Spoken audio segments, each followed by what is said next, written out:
The smiling guy with light blue hair is named Tai. The young man in the scarlet robe was known in the area as a necromancer. In his time, he had gathered crowds of followers. With a handsome face, he was also talented and courteous. But today it looked different. The Emperor's men seized him and tied him to a cross in the square, about to set fire to the brushwood. Many of the townspeople themselves were happy to watch the execution. One young man shook his fists angrily and said that Tai was just a body snatcher. The man accused the guy of having a baby of a different blood because of his ancestors' body experiments. Tai was angry. His wife's infidelity was obvious. When they had had enough of shouting, the officers of the law leisurely approached the brushwood and set it on fire. The branches crackled merrily in the fire. Tai realized that this was the end, and began to call upon all the gods he knew to save his life. He was ready to give everything he had. The necromancer had not begged for help in vain. The clouds cleared over the city, and light rays streamed toward the place of execution. A white substance with many long arms overshadowed the entire sky and hung over the square. Its hands reached for the cross. The young man watched in amazement as the ghostly hands came closer and closer to him. He thought it was a hallucination. The last thing Tai remembered was the flames beginning to lick his feet and the multitude of faintly visible hands reaching for him. The boy with half-closed eyes was thrown onto a hard surface in a completely different place. The violent concussion made him hiccup. Tai's eyes began to open slowly. He couldn't believe that he was alive and had escaped a horrible death at the stake. Looking at the bare trees in the moonlit night, the young man thought that paradise looked like this. He sat down on the grass and smiled. After thinking for a bit, Tai laughed and tugged on his clothes. His life was for naught. Time to have some fun here, at least. Carelessly scattering all his clothes, the young man ran naked across the damp ground. He liked the feeling of freedom. Descending down the mountainside, the boy stopped in surprise. Everything looked different here. The ground was strewn with bones, and crows were pecking at the skulls. Tai stopped smiling. Along with the bare trees, the landscape terrified him. This place was like hell now. The young man wasn't sad for long. Anyway, he was here alone so he could continue to have fun. The boy was jumping and running around the bones, rejoicing in absolute freedom, so he didn't immediately notice the girl in the maid's outfit. Tai felt rather than heard the presence of someone else beside him and immediately turned his head. He was not mistaken. There was indeed a lovely creature with blonde hair behind him. The young man was disappointed. His peace had been broken. The violet-eyed girl in maid's clothes looked directly at the young man, folding her hands in front of her. The boy was getting more and more annoyed by the stranger's appearance. He couldn't stand it anymore and shouted that there was nothing to look at him like that. Shamefully turning away from the girl, Tai dressed and wondered if she had saved him from imminent death at the stake. The pretty girl still looked at the young man directly the same way, and in turn asked if he was really a necromancer. The guy smiled and proudly announced that the girl was not wrong. He was the greatest necromancer named Tai. The young man bowed and asked the stranger how such a beauty could find herself in such a wild and desolate place. The girl admitted that she was not human. Tai jumped back in surprise. It turned out that the system had adopted this form for better communication with humans. Pretty Lady said that the system is responsible for the development of the village, and now it urgently needs a savvy necromancer. The boy slowly began to understand and assumed that the system had only saved him to help with the village. The girl reported that the necromancer understood the information correctly. As payment, the system would make him a deity. Tai couldn't believe that he was going to become a real deity. His face was slightly flushed. His mind was full of plans for the future. The pretty girl held out a glowing cube to the young man. The system grants 1% of the energy to an employee of Nesser's game company as an advance. The girl finished speaking and gave the floor to her interlocutor. Tai was silent, and the beauty looked at him perplexed. Suddenly, the avatar of the system felt a strange sensation, as if something had touched her, and looked down in surprise. The necromancer dropped to his knees and straddled her leg, licking greedily. He closed his eyes and declared that he was willing to do anything. The girl turned purple with anger. She realized that some people didn't change their habits wherever they found themselves. She looked sternly at her companion and raised her hand with a cube of energy. To the boy's surprise, the cube shone brightly. After a second, the young man realized that he was drifting away from the beauty. She became so angry that she hit him hard and sent him flying. With a roar of resentment, Tai clutched his bruised cheek and shouted that not even his mother had hit him. In fact, he was lying. The young man didn't remember his parents. Disregarding the guy's cries, the girl calmly informed him that now he had energy. He could begin the task. This news pleased the necromancer. He looked at his hands and wondered enthusiastically if he had already become a deity. The pretty girl kicked the boy contemptuously in the stomach. The young man looked at the girl in surprise, not understanding why he had been kicked this time. The avatar of the system put her foot on his back and demanded to get to work immediately. He was now an employee of the company. The necromancer shook the dust off his clothes with a smile and smiled. He asked where he should begin his labor. The girl raised her index finger up and looked her interlocutor in the eye. She said she had to create a human being first. The young man was perplexed as to what it meant to make a man, and he thought for a moment. Suddenly it dawned on him. Tai laughed lustfully and blushed at such an offer. Of course he was willing to help, and he could do it right now. Immediately after his words, the young man ran up close to his companion and pushed her hard, putting his hands on her shoulders. The girl didn't expect such a pressure and fell to the ground. She wondered with surprise what the guy was going to do. To the necromancer, the answer to the question was obvious. He perplexedly answered the beauty that he intended to do the man. The girl's face changed. She realized what her interlocutor was thinking. Her torn dress left no doubt. The avatar of the system began to glow from within, as if it had some kind of energy source. The young man kept trying to lean into it. Suddenly, a bright flash illuminated his face. Tai couldn't realize what was happening. The girl began to slowly undress.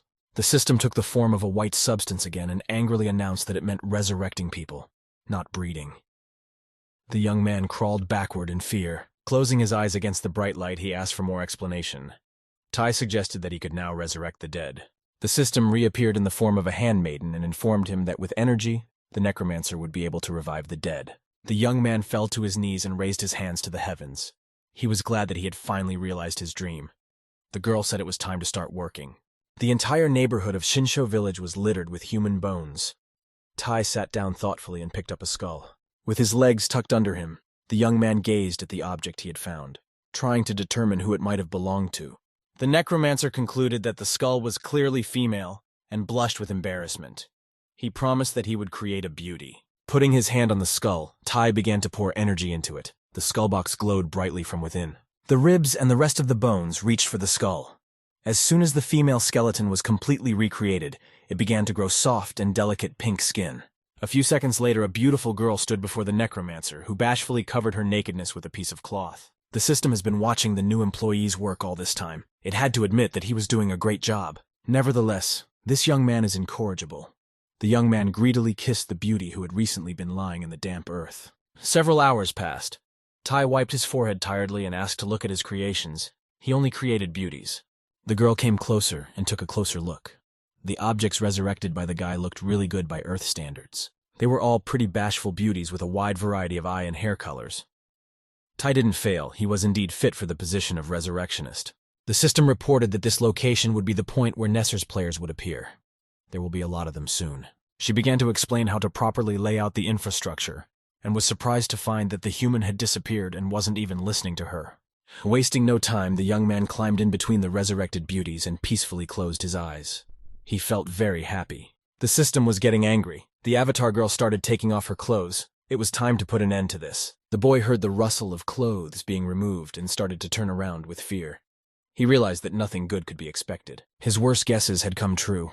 Mentor Taya had undressed only to teach the necromancer a lesson. He turned pale with fear. Powerful tentacle arms encircled the young man and pushed him inside the white substance. Tai demanded indignantly that he be left alone. The beauties who remained on the ground watched the young man bashfully, covering their eyes with their hands and furtively peeking through their fingers. The system spit the guy out, and he flew down with a yelp, hitting the ground painfully. The girl paid no attention to it. She calmly approached the necromancer, trembling with fear, and looked at him contemptuously.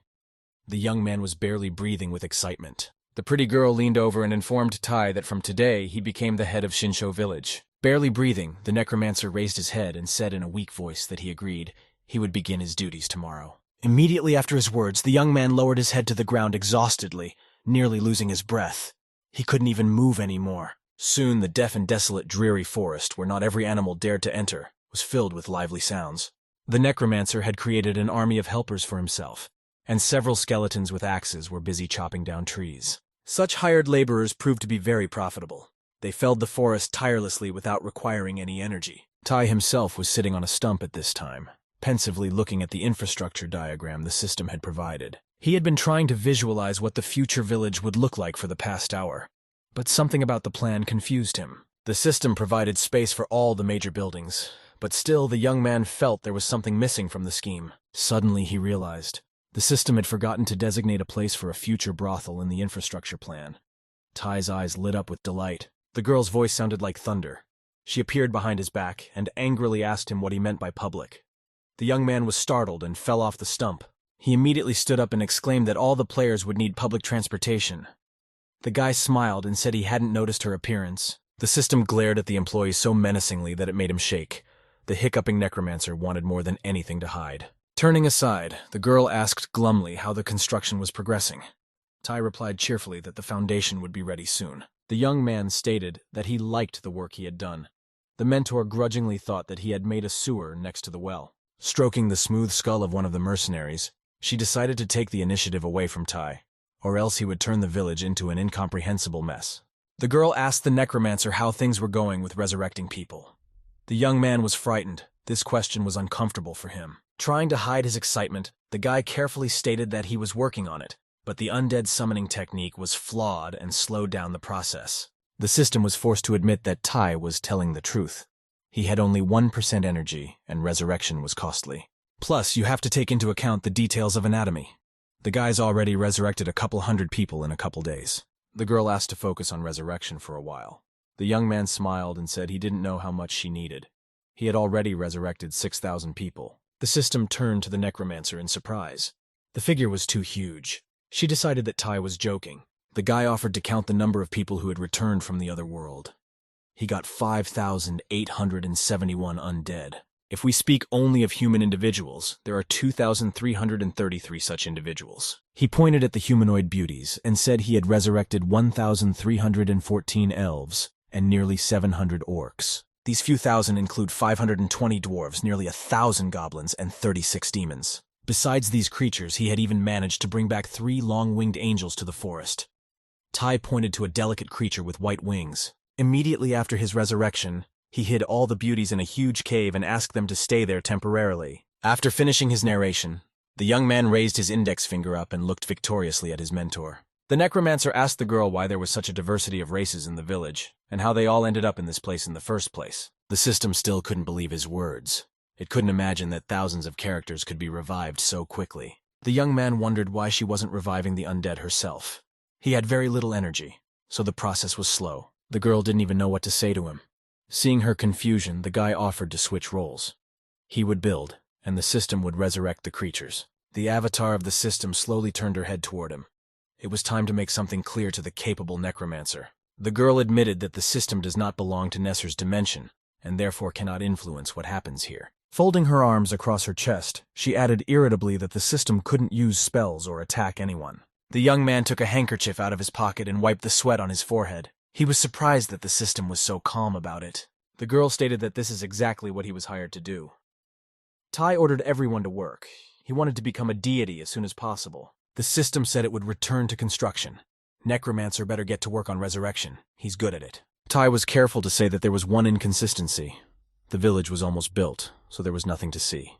The girl froze in place and began to slowly turn to her interlocutor.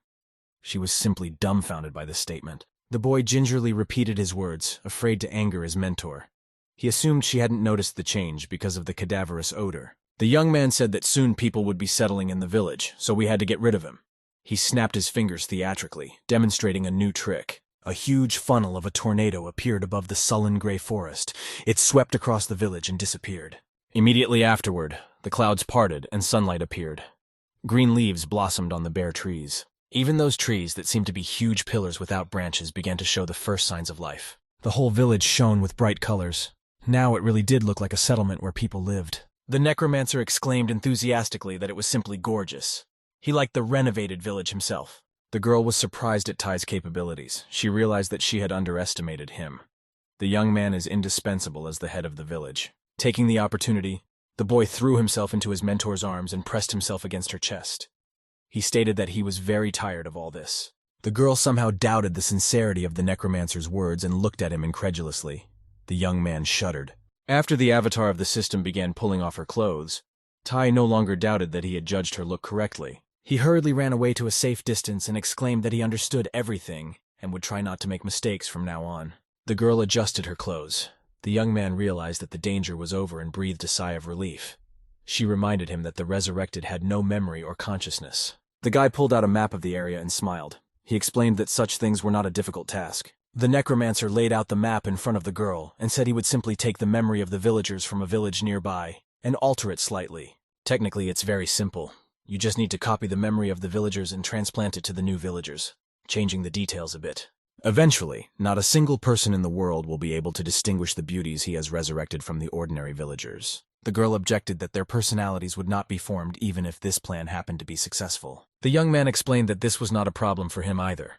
A personality can be formed from dreams. He couldn't help but smile, anticipating the pleasure of the world he was creating. Who would have thought that recently he had almost been burned alive? Tai exclaimed enthusiastically that he could solve any problem related to this world. After all, he was a future god. The mentor watched his narcissism from afar and frowned. The necromancer was entitled to have fun. He knew his business. Meanwhile, the young man came running to the girl again and leaned playfully on her shoulder. He offered to read the result of the experiment. A blue-eyed beauty in a black dress embarrassingly informed that she owned an atelier and dreamed of marrying Tai. The red-haired girl exclaimed that she owned a tavern and longed to marry Tai, but he was a round fool. The attractive beauty, wearing a black latex outfit and a pink jewel around her neck, admitted she wanted to spend the night with him. The necromancer immediately hugged the girls and promised that he would help them fulfill their deepest desires. The mentor had been watching the performance with a frown. She said that Tai would not calm down and that he had only one thing on his mind. Having pressed the beauties tighter to him, the young man thought that he had indeed sinned a little, but he promised to improve. The girl from the atelier winked slyly at the young man and said that there was a new assortment in the salon.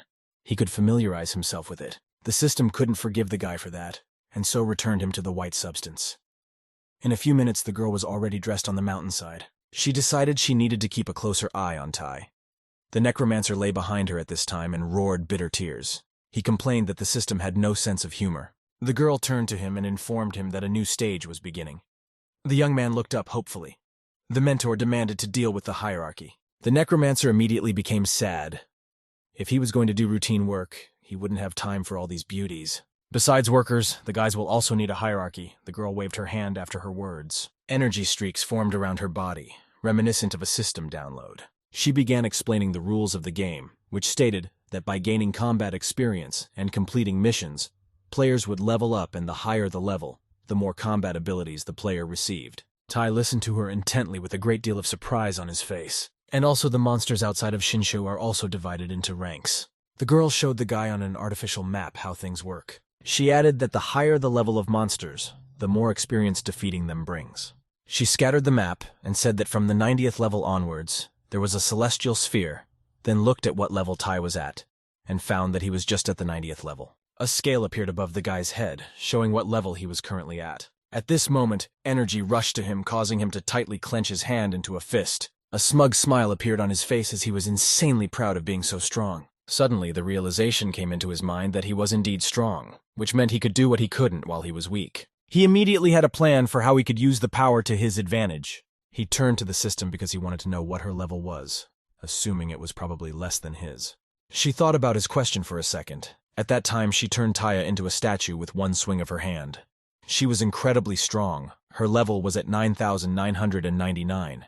The guy immediately became very sad at the thought of how he would live now, knowing that there were strange monsters, and one of them was his employer. The guys walked leisurely through the forest talking about the plans.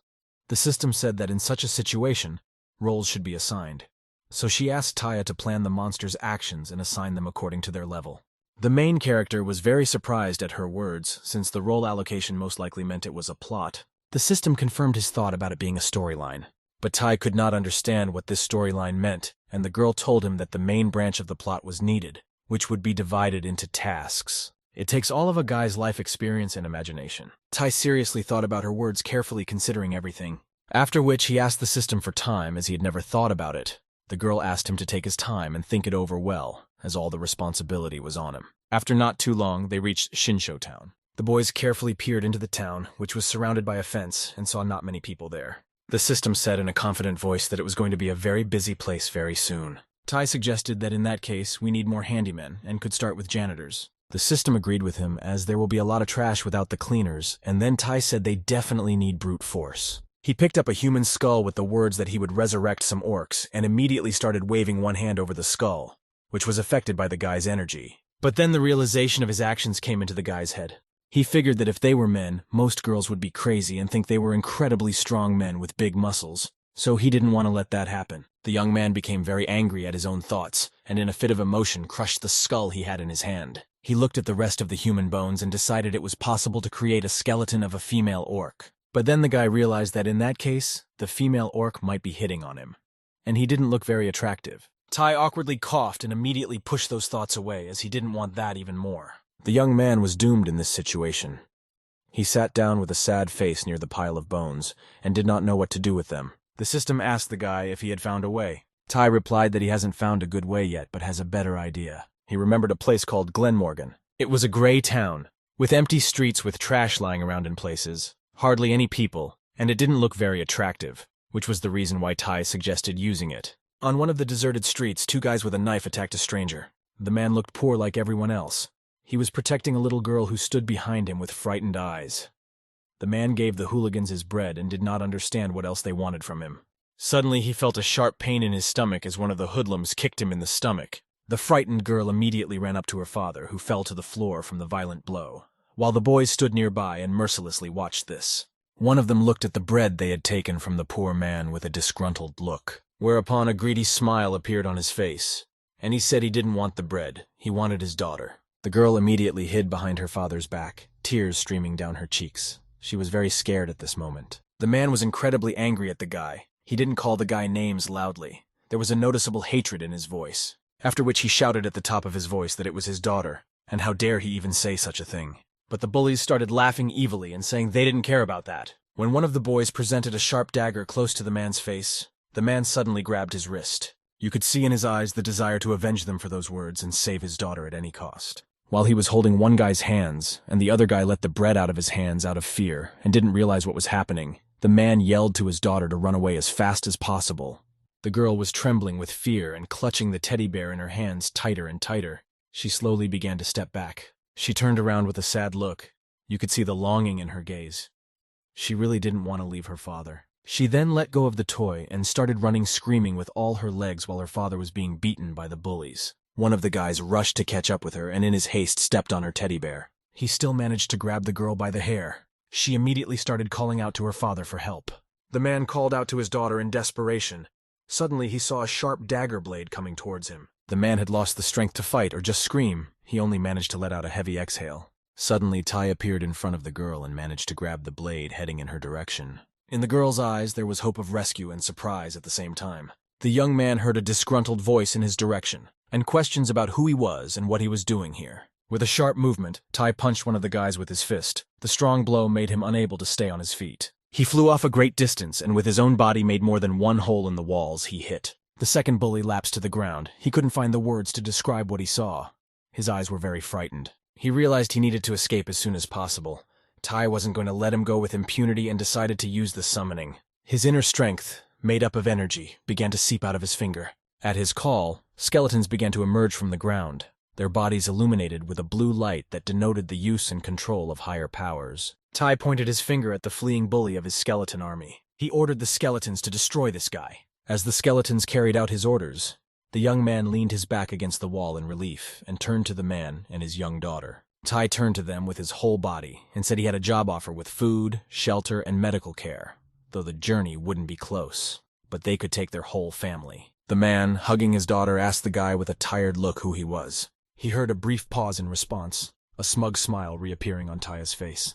After which he spoke his name and said that he was the head of the newcomer village. Tai stood in front of a crowd of disgruntled residents and listened from each of them to the problems at the place of residence. The protagonist didn't know what to answer them as there were too many problems. He smiled slightly due to being a bit lost. After that, he asked the guys to calm down and promised to solve everything. The crowd of residents immediately quieted down after his words. The guys started to disperse to their seats. They didn't know when Tai would make up his mind since he had already said those words to them. But nothing changed. When the protagonist was alone, he finally exhaled with relief. The guy tried to find a way to work things out, but it wasn't that easy. Suddenly, he noticed the look on his face of a girl who was watching him from behind a tree with frightened eyes. He instantly appeared in front of the girl and asked what she was doing here, but she was very frightened by his abrupt appearance in front of her. The girl put her hands up in an attempt to say something, but she began to stutter from fear. To reassure her, Tai stroked her head in a way that made her feel trusting. Tai smiled sweetly and told her to go back to her family as they were all very tired and needed rest. There was no more fear on the girl's face. She wiped her tears and smiled back and told the young man to remember to rest too. The ancestors of this girl, whose name is Chen Qingning, as well as Chen Leju's father, are real brave men. They crossed the Hengduan Ridge. Leju presented Tai with a gift of alcohol he had made as a token of gratitude for the rescue. The taste of this drink to the protagonist seemed very unusual, because it differs from the low-grade ale in the tavern.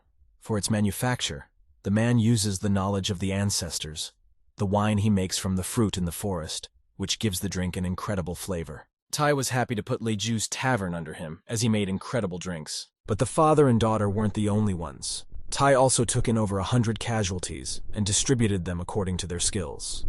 The village had expanded a lot, which was very unusual because not so long ago there were only bones. As Tai sat on the ground and pondered the recent events, a system approached him.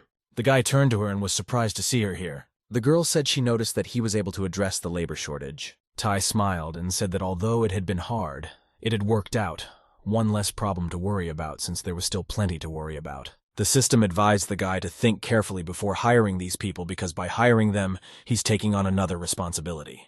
The young man remembered that there were a lot of beautiful girls among the refugees, and thanks to this his harem was growing like on yeast. The system only mumbled in response, her gaze blank, as if she thought the guy was obsessed with girls. Suddenly she remembered that the guy was supposed to assign wild animal habitat areas and asked if he had finished that task. Tai's face immediately changed. He had completely forgotten about this task despite the system asking him to do it yesterday. It seems he was once again facing a punishment where they would touch his body in all sorts of places, which he didn't like at all. He feared it and remembered this punishment with fear and discomfort. The system leaned in front of the guy with a threatening look and asked him that did he not fulfill the rear. The young man at this point swallowed loudly. A lump of fear seemed to form in his throat. He began to convince her that there were just a couple finishing touches left and it would be done. After these words, Tai abruptly rushed as far away from the system as he could with a shout that he was going to finish everything quickly and come back. The lad very quickly came running deep into the forest, where the bright sunlight was coming through the trees. On the horizon, he saw two animals that seemed about to attack each other. He hid behind some bushes and watched as the two large animals slowly approached one by one and prepared to engage. Tai directed his inner strength towards the tiger with wings to activate the recognition technique. He thought it was very strange for a beast of this level to appear in his zone. To find out how it happened, he opened the system map. Suddenly, he heard one of the animals roar all around him. The tiger rushed toward his opponent, who looked like a wolf. The wolf immediately lunged at the animal. He clawed into the tiger's body in the neck area. At the same moment, the tiger's fur turned purple. Tai, who was watching them, was puzzled by what was happening. As the winged tiger lay lifelessly on the ground, the young man decided to reactivate his recognition technique to find out what kind of animal it was. It turned out to be a gray wolf, whose abilities were at a high level, which explained how it easily dispatched the winged tiger. But still, he was tormented by the question of how this wolf ended up in this area. He sat down near a tree and decided to send the gray wolf as far away as possible. Suddenly, the wolf noticed the guy sitting not far away. He immediately released the rest of the tiger from his mouth and was ready to massacre Tai. While the protagonist was talking to himself and working on relocating the wolf was quietly sneaking up behind him. Suddenly, Tai felt someone's gaze on him. He turned around slightly to see what was going on. At the same moment, a wolf with greedy and hungry eyes was collapsing from its place to attack its prey. Suddenly, Tai put his hand under the wolf's paw. The next moment, the wolf lay on his back and began to whimper with pleasure as the young man stroked his tummy, showing him affection. The wolf seemed insanely cute and fluffy, and his strength was just right for him, since now all the animals would obey him. After that, Tai gathered many beasts in the forest and told them the rules of the organization. Also ordered them to defend their positions, follow the ideals of morality, morals, and discipline. He asked for a clap for those who understood their task. The animals looked at him dumbfounded but still, reluctantly started clapping. Tai felt omnipotent at this point. Suddenly, the young man shouted for everyone to disperse and start defending their level zones. The animals immediately scattered in different directions as fast as possible out of fear. Left alone, the guy opened the system card and clicked on the app he wanted. He looked at the map and saw that all the zones were distributed as he suddenly saw a level 1 rat running nearby. Despite her fast speed, he managed to catch her. He raised it in front of him, causing the rat to squeal.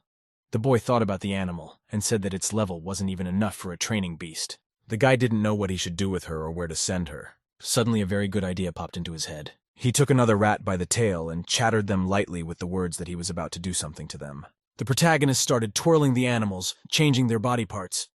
The rats at this time squeaked as they were uncomfortable. After a couple minutes, he conjured an unidentified rat that looked intimidating. The guy took another look at his creation with the words that it was much better. But Tai couldn't even imagine that the rat he created would be called the most disgusting rat in history by the players. The young man returned to the village when it was already dark.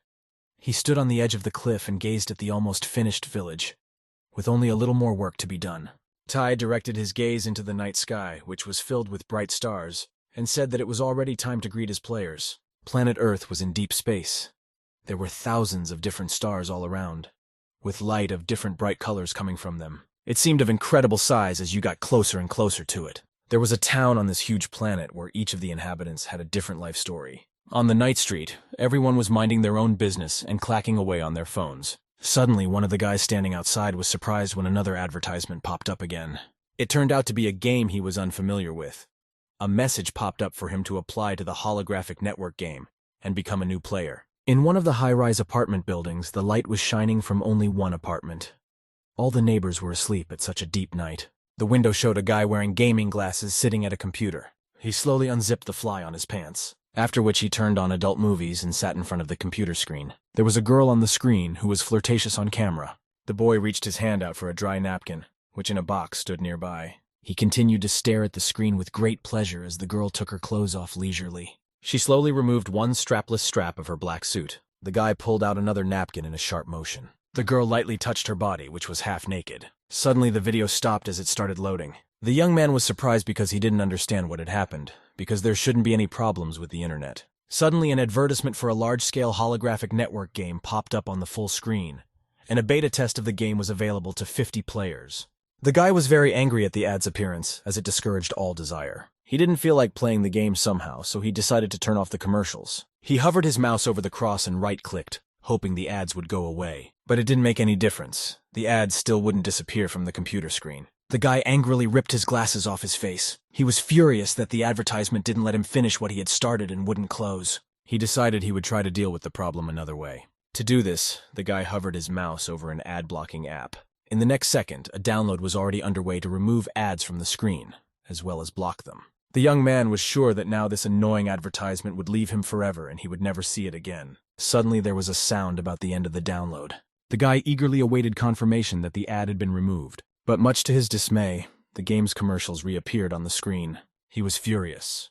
From a strong rush of emotion, the young man hit the computer and it fell from its former place. After a while, the guy calmed down, pulled on his glasses, and sat back in his chair to continue what he wanted to do, since he had already dealt with the commercial and was sure he wouldn't be bothered by it again. But as soon as he clicked on the video, a message popped up telling him that all videos containing scenes with banned footage had been removed. He muttered words of displeasure under his breath and decided to call it a day and took off his glasses. Still, the intrusive advertising convinced him to go to this game and try it. But if it turns out to be uninteresting, the guy threatened to write a review about it, which is very likely to get into the media. Next to him on the table was a framed picture of him and another young guy. At this time, in a large company, employees were solving a sensational problem that night. The girl approached her boss with the information that all major websites had been hit by a virus attack of the Nesser game, and they were already doing their best to find countermeasures. The executive director of the company, named Huang He, didn't seem much disturbed by this news. He listened to the girl and said that he was clear. But in his head, he pondered over this problem and was sure that they could not block this advertisement as it was unbelievable. He wondered how such a technology could be realized. Huang. He carefully looked at the advertisement on his computer and realized that the note about 50 players was just a ruse, as the scale of the advertisement was incredibly large. Suddenly, his train of thought was interrupted by a phone call. It was his son named Quan. The director wondered why the latter was calling at such a late hour. After talking to his son about the problem in his local system, Huang put the phone next to him. The man told the girl to get all the workers to begin the breakout plan, which was designed for critical situations. The girl showed the director the flash drive in a panic and started saying that something could happen to their company if they took this plan. The director observed complete calmness even now. He was serious and said that in a bad turn of events he would take full responsibility. The guy who was trying with all his might to remove the ads talked to his father, after which he heard short beeps on his phone. He glanced at the computer screen, which was counting down to 1, and he was already at the number 6. When the countdown was getting closer and closer to 1, the guy inserted the flash drive into the system unit. After that, a message popped up on the screen with a choice to start the network disconnection or not. He did hover his mouse over the choice to disconnect the network, at which time the neighbors started complaining about the internet being down. Soon the countdown passed and Luo Huanqian's registration completed. The guy was now one of the players. At the same late-night hour, a minibus was parked near one of the houses, with 3 suspicious guys wearing masks and black clothes standing nearby. The boys put a moistened handkerchief to the nose of the girl they were attacking so that she would quickly lose consciousness and be unable to call for help. As her consciousness left her mind, they tried to drag her into their van. Suddenly, this picture of 3 guys kidnapping a girl was seen by a stranger who thumped his shoes loudly and thus attracted the attention of the kidnappers. It was Shige, brave high school student and talent family W. Wushu. He immediately asked what they were doing with a shout. The guys said with a little positivity in their voices that here comes another one into their hands by himself. One of them started kneading his fists and asked Shige whether he would climb into their car by himself or get help. With the last phrase, the kidnappers abruptly rushed to the guy to do to him what they had done to the girl. There was confidence in their eyes. They were determined to win this battle and considered themselves much stronger than the average schoolboy. Despite his confidence, Shige looked frightened when the fist of a muscular hand passed in front of his face. Unexpectedly, the young man grabbed his captor's hand with a loud clap, preventing himself from striking a blow the stranger hadn't expected. The next moment, his confident look became a frightened look as the young man began to struggle with him and proved to be quite strong. Shige took hold of the criminal's body and threw it over him, hitting the floor with great force. The young man's gaze was filled with a desire for revenge and to give these offenders what they deserved.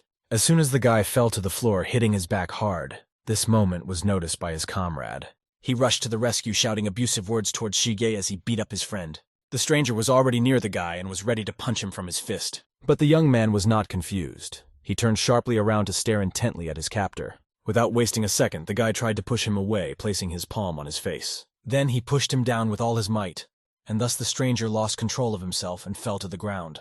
Shige once again looked at the kidnappers lying on the floor, who were powerless to even rise to their feet. The young man immediately remembered the girl they were about to kidnap and set about rescuing her. As he approached the van, a third guy was already behind him to surprise attack him. He clutched the weapon tightly in his hand, waiting for the right moment. Suddenly, he looked out from behind the van and saw a young man standing right in front of him. Shige instantly lunged at the stranger and thus got into another fight. When the guy leaned against the young man's body, he immediately pushed him away from him with all his might. Whereupon he directed his gaze downward and saw there a picture that horrified him. It turned out that the stranger leaned close to him to plunge the knife into his stomach. His clothes immediately turned purple, and drops of blood dripped on the floor. The young man was in unbearable pain. He slowly started to faint from such a picture. He felt like he was about to leave this world due to a lot of bleeding.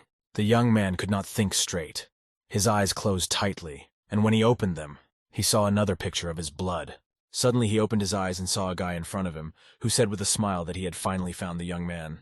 Shoich pointed his finger at the van and asked in a trembling voice to save her. Tai immediately went to the car to see who the young man was talking about. When he opened his eyes again, he saw that this stranger had lifted an entire van with his 2 hands from which the girl's body was peering out.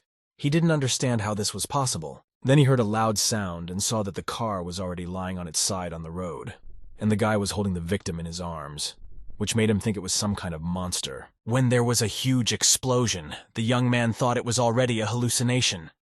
Slowly losing consciousness, Shige opened his eyes again and saw Tai bringing the girl and heard him saying that only the girl would have to be taken away. After a while, Shige was puzzled and woke up in an unfamiliar place.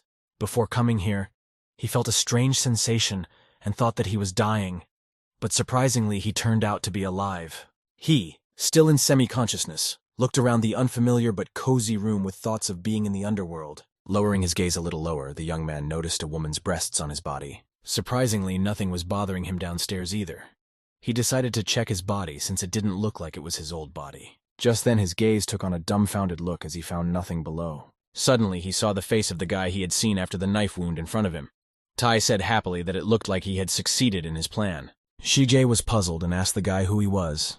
Tai said his name and introduced himself as the head of Shinsho village. The young man in the girl's body remembered that this was the same village from the game where new players gathered. Tai confirmed his words, then held out his hand and welcomed in the Nesser. When Tai explained the origin of the whole situation, he and Shige have a cordial conversation in the martial arts palace.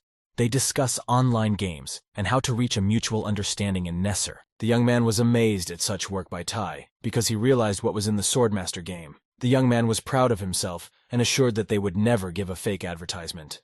As soon as players enter this game, the combat and magic systems, or also called warriors and mages, are immediately formed. Tai said that Shige should find out about this for a reason. he would become in charge of the combat hierarchy. But what the young man admired the most was how Tai lifted the whole van with ease at that moment. The protagonist replied that he just had a high level and he was no match for Shujie in fighting ability. After saying that, it was clear to the young man. Tai also said that he had studied their culture and found that they have very common wushu and other miscellaneous techniques. But the young man replied that Tai didn't seem to understand their culture much. Just like that, Shige realized that warriors were divided into legions, where there were archers, swordsmen, and many different ones. To these words, Tai said that this is the second point of the hierarchy. Once they become stronger, then they move to the next stage. After completing the requirements of the system, they choose their own specialty. Shoujiao was a bit surprised by his story and then asked him to give the job to him since he was good at weapons. He decided to ask if he could meet the magician since he was very interested in the magic system. Tai pondered his question for a while, after which Shige heard some not-so-happy news. It turned out that they did not have a magic system at the moment. And then the young man realized how they were actually working things out, which didn't reassure him at all. But the protagonist remembered that he had one thing for the young man and reached into his pocket. He pulled out a potion kit from there, where there were 2 small flasks filled with different colored potions. Shige immediately realized what it was, though he didn't expect to see exactly what the potion was. Tai said that it was a medicine to cure the players. But the problem is that he can't sell the medicine or find a vendor to sell it offhand. So he suggested to the young man that he should sell it since he is now a kind of martial arts head. The guy scrutinized the contents and still agreed, but he assumed that the medicine could be stolen by someone and wondered what he should do in such a case. The protagonist said that he should charge for the training and potions at once, and if someone wanted to steal them, they wouldn't take much anyway. He asked the boy to do a daily count of lakarsts and proceeds, and if it didn't add up, to give dyed water for double the price. The young man was not very happy with this plan, as it was a deception. Tai only mocked his worries about it because it is a punishment for a thief. To this reply, Shige only remained silent with a frown. The protagonist smiled as he took this sign as an agreement. Shige still agreed, even though he didn't really want to. He decided to find out the name of the medicine he was going to sell. Guy told me that his name is deeply memorable and reflects a connection to Shige. He decided to pull the suspense before the guy recognizes this interesting name. After a short pause, he said it's called flavored shay. The young man still accepted the name and didn't pay much attention. He asked the last question that tormented him the most. He wondered why his gender had changed after Tai had saved him. The guy turned away and said with a bit of a sneer that it was only an innocent whim of his, as he wants to build a harem in his village and Shige can help him a bit. While Tai was telling his plans, the young man discreetly and quietly picked up a stick that lay row upon the ground. When Shige picked it up, his body immediately began to illuminate with a bright yellow light. He looked at Tai with his sharp gaze that showed aggressive intentions, after which he pointed the sharp end towards Tai in a sharp motion. The young man used the chrysanthemum technique that split with the power of the dragon constellation. The next instant, he thrust the sharp end into Tai's buttocks in a sharp movement. The guy felt a sharp pain, causing him to scream violently. After realizing this, he immediately jumped away from Shige as far away as possible. At this time, the young man unhappily said that he appeared to have been saved by a pervert. The system was in her room and was minding her own business, but suddenly she heard screams coming from the street. She decided to find out what was going on there, but the picture she saw left her perplexed. Into the open window of her room flew Tai, who was curled up in a ball of horrible pain. The guy made no attempt to cushion his fall. He hit his head on the floor with a loud clatter. The system, with a calm voice, asked why he had come to see her. Tai said hello to her with a slight smile and said that it was just a small problem with the head of martial arts. He also appreciated his striking skills. The girl was glad that he had found a good master, but she just had one thing to do with the young man. She showed him the sphere and told him to create vessels for the 50 given players. The boy scrutinized the sphere, but he didn't quite know what it was. As soon as he lightly touched her, he was immediately informed of his question. There was a projection from the information ball on the ceiling, detailing one of the players named Huang Quan.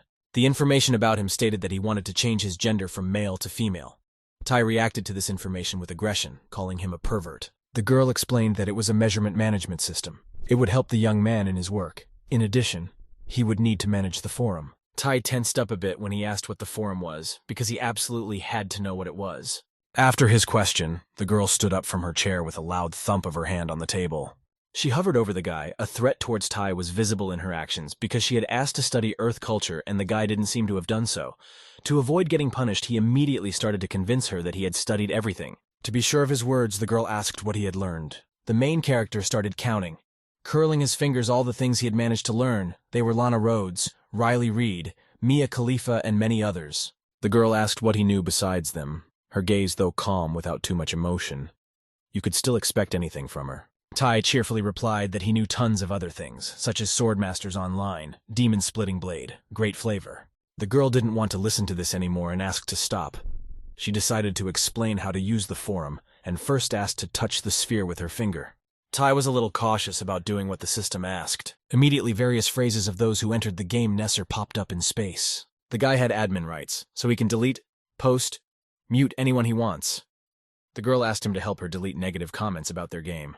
When Tai looked at the comments, he was surprised that so many insults and bad reviews were being written about their game. After realizing this information, a smile appeared on his face, hiding his next plan behind it. He immediately began actively clacking away at his keyboard to execute his brilliant idea. He had a satisfied smile on his face. The whole process was going in his favor.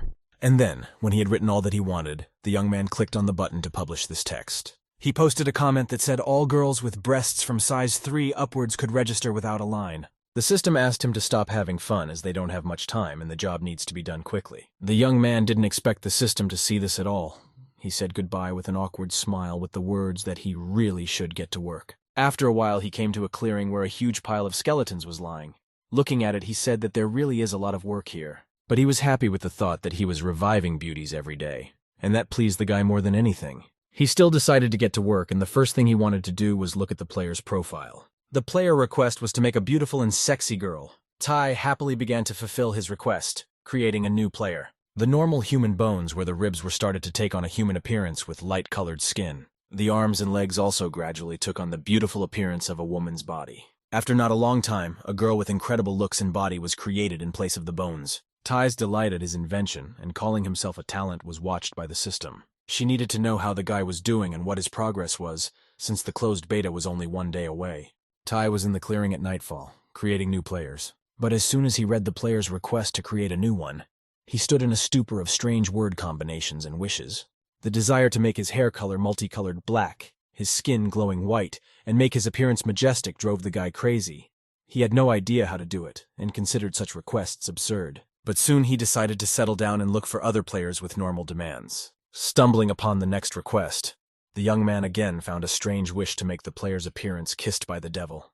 Out of anger, the protagonist clenched his hand tightly into a fist just to keep from starting to scream. But in the next instant, he slammed his fist to the side with a shout that this was too much, such a rush of emotion the young man could not control because such requests did not allow him to do his job properly. After a long time, the young man did finish his search with the players, which took him all night and expended a lot of energy. The next day, the people in the village went about their business, building houses, cleaning the lot, and trading. One girl in the crowd noticed something strange around her as suddenly the sky darkened, as if the sun was blocking something. The other inhabitants also noticed the strange change and followed the girl's example and looked up into the sky, as it seemed that something was obscuring the sun. A tired Tai fell to the floor in relief. He was very tired while he was fulfilling requests, and now he understood why Earthlings hate customers, and also realized that it is not the work that ruins people, but the stupid demands of their customers. But then he remembered that there was to be a players' gathering today where he needed to assign roles. Suddenly his thoughts on who to make a NPC were interrupted by the scream of a girl he had recently rescued with her father. Qingning couldn't stop shouting about the fact that a terrible calamity had happened.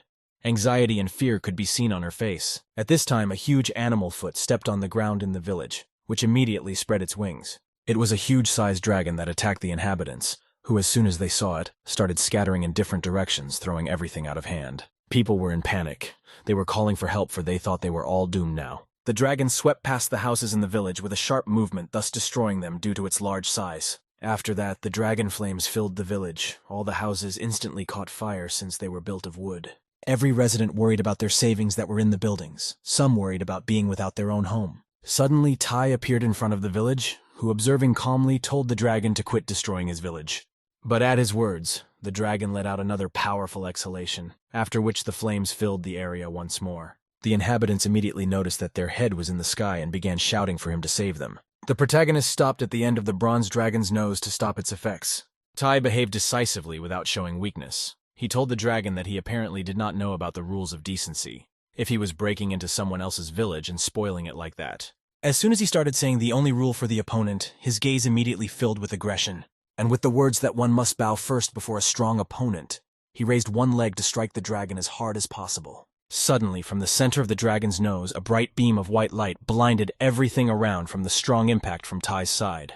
Residents closed themselves off as best they could from the strong flow of wind and dust in their faces. After the dragon calmed down slightly from the pain, Ty asked it to leave in a calm voice.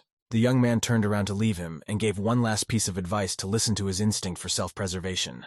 Behind his back, the dragon happened to release a stream of flames from its mouth, but that didn't immediately stop Ty. Just then, the young man sensed that he was in danger and looked back with fear in his eyes. With a sharp movement, he kicked his foot into the dragon's head again to keep it from hurting itself. After kicking his leg hard, he wiggled it slightly to get rid of the pain somehow. With a neutral glance, he noticed that the dragon had finally left their area. And now, finally, the beta test of Nesser was officially launched, and there was an invitation to players to enter the game before the end of the day.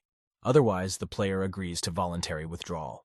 The young man with a sly smile wished all the players good luck in this challenging game. There was a commercial being filmed outside, and lo and behold, the crew finally successfully shot another frame. The system alerted everyone present on the loudspeaker that the take had been removed and you could rest for the time being. Ty was tired of this job because he didn't even realize that filming was so steamy. All the material has been taken down and the system has started sending it to the ground, after which all they have to do is wait for the players. Ty has been waiting for this day for a long time and has already distributed all the tasks, so now the NPCs will help players as much as they can and give out quests. The system was happy with the result of his work, and now she felt more comfortable trusting the guy. The protagonist showed the girl a sphere with the words that the beauties would immediately fall before him once they saw the glorious dragon slayer. Players really admired his dragon, saying it was like the real thing and inspired terror with its appearance, which people really liked. Suddenly, players noticed a new hero. His appearance seemed attractive to them. The guys were actively commenting for the new dragon, which was truly terrifying. One of the players was quickly able to overpower it, something he was very proud of. As soon as a message popped up on the monitors that the beta test of Nesser was officially launched, along with this information was a picture of the guy from the game, people immediately began to express phrases admiring his looks.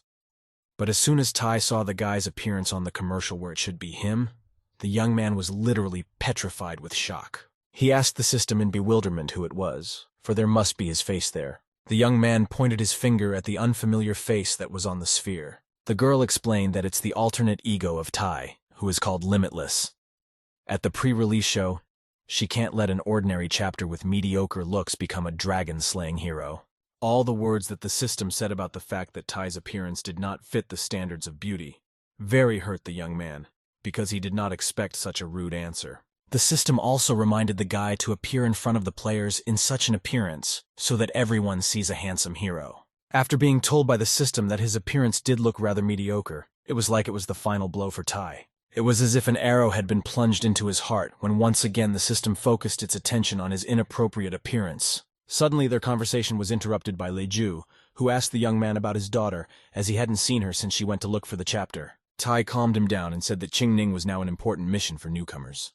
At this time, the girl was in the forest alone in a tall tree. She called for help, but all was useless. Qingning was very scared as no one could save her, and there was danger waiting for her below on the ground, so she couldn't get down either.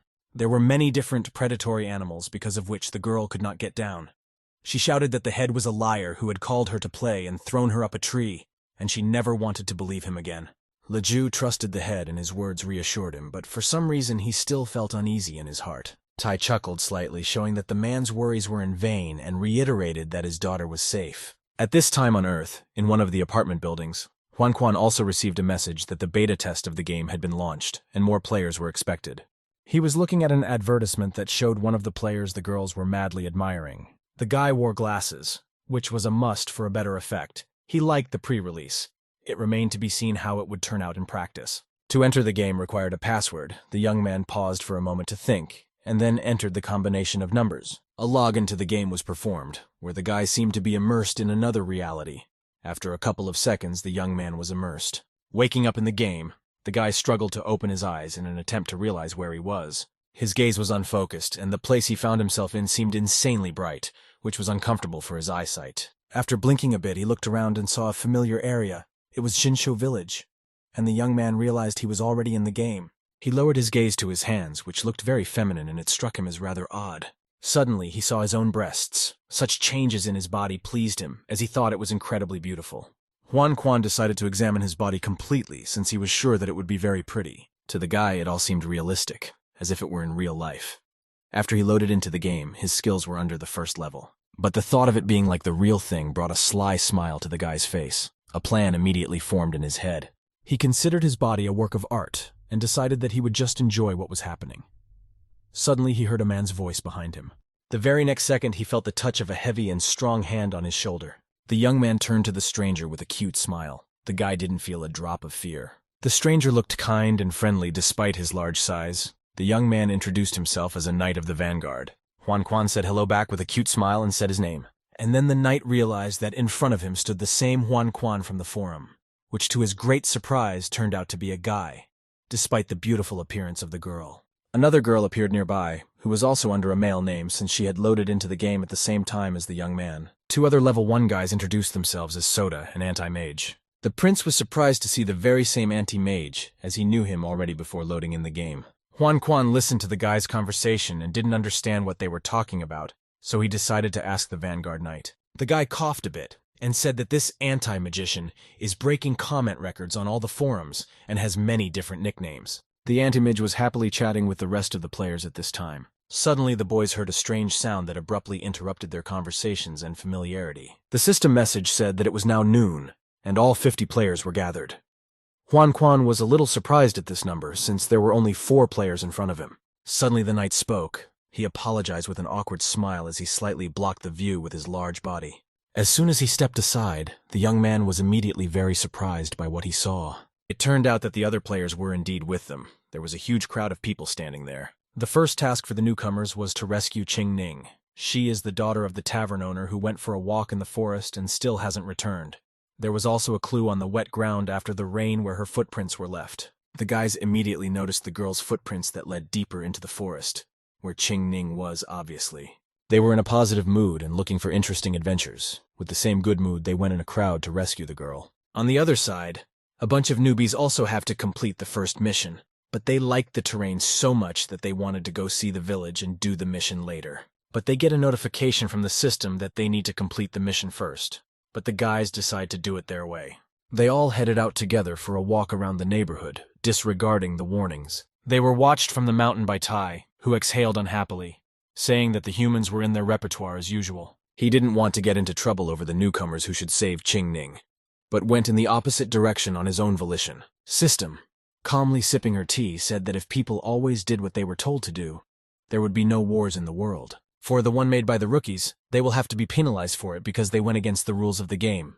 As soon as they got a little closer to the entrance of the village, they were immediately hit by a wave of panic due to the strong earthquake. The ground beneath my feet began to split, as if it were splitting into separate sections. Suddenly an animal's paw appeared from the crack, which frightened the boys even more. But the next moment they calmed down as they realized it was only the paw of a small mouse. But their assumptions were wrong. Something large came out of the ground at high speed.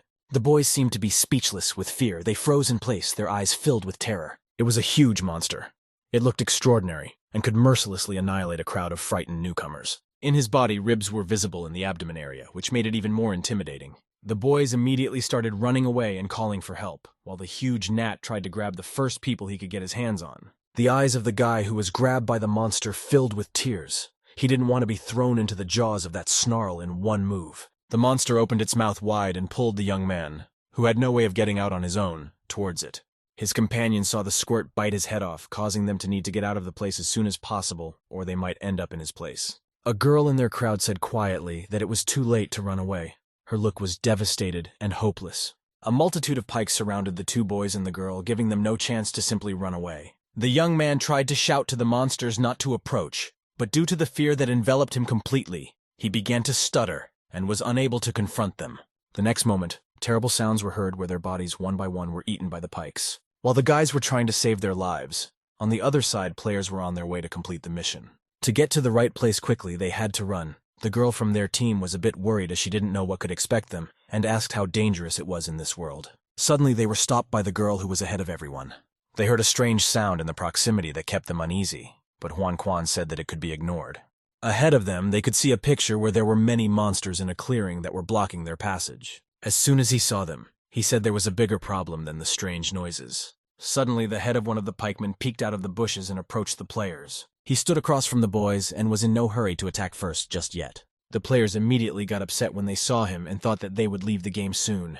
But suddenly, a girl ran forward with a shout for everyone to get out of the way. She confidently headed into battle towards the monster. Her first strike was to hit the piker's head with her foot. The piker toppled backwards due to the forceful impact. There was shock on the boys' faces. They didn't expect her to be able to knock out a piker with a first strike. The girl put one foot on the monster's body with a smug smile, proud of herself for tackling it so quickly. The player named Vanguard Shield clenched one hand into a fist with the words that he had one guess about the game. After which he broke through the wall with all his might, piles of stones immediately flying apart. This action made him realize that in the game their powers are gradually increasing, as in reality he could not break the stone, but looking at the girl who coped with a huge pike, and you cannot say that she is so powerful. The guys started paying attention to their feelings, and realized that this is why their bodies become so light over time. This meant that they had nothing to fear in this world, and after this realization, the guys rushed at the rest of the pikes to fight, as they were already confident in their abilities. Tai watched them with great interest, as this team proved to be smart and found a solution to the rat problem. After not a long time, the team did eliminate all the rats around them. They were happy with their successes and began to continue their mission. Tai became more and more surprised as it turned out that people even knew how to work as a team. Once the players reached a certain place, the girl's footprints disappeared. Suddenly they heard Qingning's voice calling out to them for help. They looked up and saw the girl sitting on a branch in a tall tree. The height really surprised them, and they began to contemplate how they were going to get up there. Qingning was sobbing and begging to be taken down as soon as possible. In her hands, she held the book that Tai had given her, and she once again called him a sneaky cheat. Vanguard Shield was a little surprised to see the girl at such a height. He wondered how Qingning was able to climb up there. Was she really a mountaineer? The girls looked up with words that they could never have climbed that high up a tree. Suddenly they were interrupted by one of the newcomers, who was a young monk named Asura. Next to him was the girl Lilith. She looked positive and active, unlike her companion, who was calm and confident. The team stared at the player in surprise, only now realizing that he was about to climb such a tall tree. The monk prepared for quick action and began to run towards the tree. Once he was close enough, he pushed his foot off the ground for a high jump, after which he jumped up high in an attempt to grab onto something that could hold him to the pole. He clawed into the bark of the pillar as if he felt no pain, after which he started climbing the pole as fast as possible. The players watched in great amazement at such bold actions. What surprised them the most was that he was able to dig his fingers into the barrel. Tai himself had not expected such a thing and thought that the monk had the abilities of Shaolin monks present. Suddenly something else surprised him as he shifted his gaze to the rest of the guys. The first team watched the monk and spoke words of encouragement to him, while the second team stood aside and talked about their own business, not paying attention to the passing of the mission. They were more interested in having fun in this world and looked forward to going and seeing everything. Despite the fact that the sweet girl was in trouble, they acted indifferent, which did not please Tai. Finally, the monk reached Qingning, who was hugging the book in her hands looking at the guy with frightened eyes. The young man held out his hand to her and told her that she could be at ease since he had come to save her. He asked her to take his hand and then he would take the girl downstairs. Qingning was a little worried about whether this stranger could be trusted, but he seemed kind enough and she decided to trust. Though suspicious, the girl still took the monk's hand. Suddenly, the boy felt the girl's strong embrace on his neck. He was a little surprised that Qingning hugged him so tightly, but she was scared, so the guy praised her for her courage and asked her to hold on well. He held on to the tree as best he could. His fingers were still in the tree post, but he was having a hard time holding back. The next instant, he let go of the tree and couldn't hold on to anything else. The young man in Qingning's arms with Qingning began trying to keep his balance and use his feet to slow down a bit as they slid down the pole. In order not to fall from such a height, the monk decided to jump from branch to branch and thus descend lower and lower. But with each new obstacle, it became more and more difficult for him, and every now and then he stopped to catch his breath. The guys noticed that he got weak while climbing to the top, so they have to help them. But it wasn't easy as their strength had increased noticeably, but despite that, they still had a limit. The tree was very tall, which meant that it took a lot of strength. The young man was already holding on to the tree with his last strength, and it looked like he was about to snap down. Suddenly, the branch that the monk was standing on with Qingning began to crack. A couple more seconds and it would break altogether from the heavy weight. In such a situation, the guy decided that he needed to use his dead grip skills, and with a sharp movement, he stabbed his fingers into the pole. After hovering on the tree, the branch immediately fell to the ground. The guys panicked over worrying about Asura and the girl who might fall at any second and decided to make some quick decision to help them. The girl looked down with tears in her eyes and pronounced that they were about to crash. The monk was angry that he had expended too much energy and was about to fall. But to the girl, he didn't want to show his weakness and bad turn of events. He smiled and tried to reassure Qingning that he wouldn't let her get hurt. He brushed a tear from the girl's cheek with a gentle motion of his hand, thus convincing her of his words. Asura made the decision to act sharply and decisively.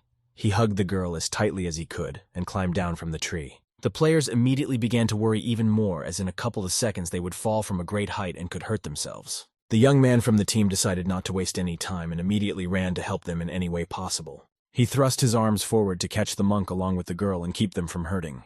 In the next instant, his strong hands grasped the monk's body tightly. As the guy ran with all his legs to get there in time, he almost fell himself, but managed to save 2 lives. The monk didn't expect him to save them at all. He thanked the boy quietly with great surprise in his eyes. Tai exhaled a sigh of relief when the guys were able to find a way out and no one was hurt. Luckily, the big guy had time to react quickly to the situations. If not for him, the head would have had to intervene. The players immediately ran up to Asura and Qingning and anxiously asked if they were all right. Asura lowered the girl from his arms and said that they may not worry since thanks to the vanguard's shield they were unharmed. Lilith smiled sweetly at Qingning and offered to take her to the village. The girl was insanely happy to be surrounded by kind and caring people, whom she called brothers and sisters. Suddenly, their attention was drawn to a loud cry of birds that came from above. The boys looked up and saw a lot of birds in the sky that were not calm. The team didn't understand what was going on or why they were so anxious. Just then, Qingning cried out that there was trouble, as those who were enemies to her were able to find the girl.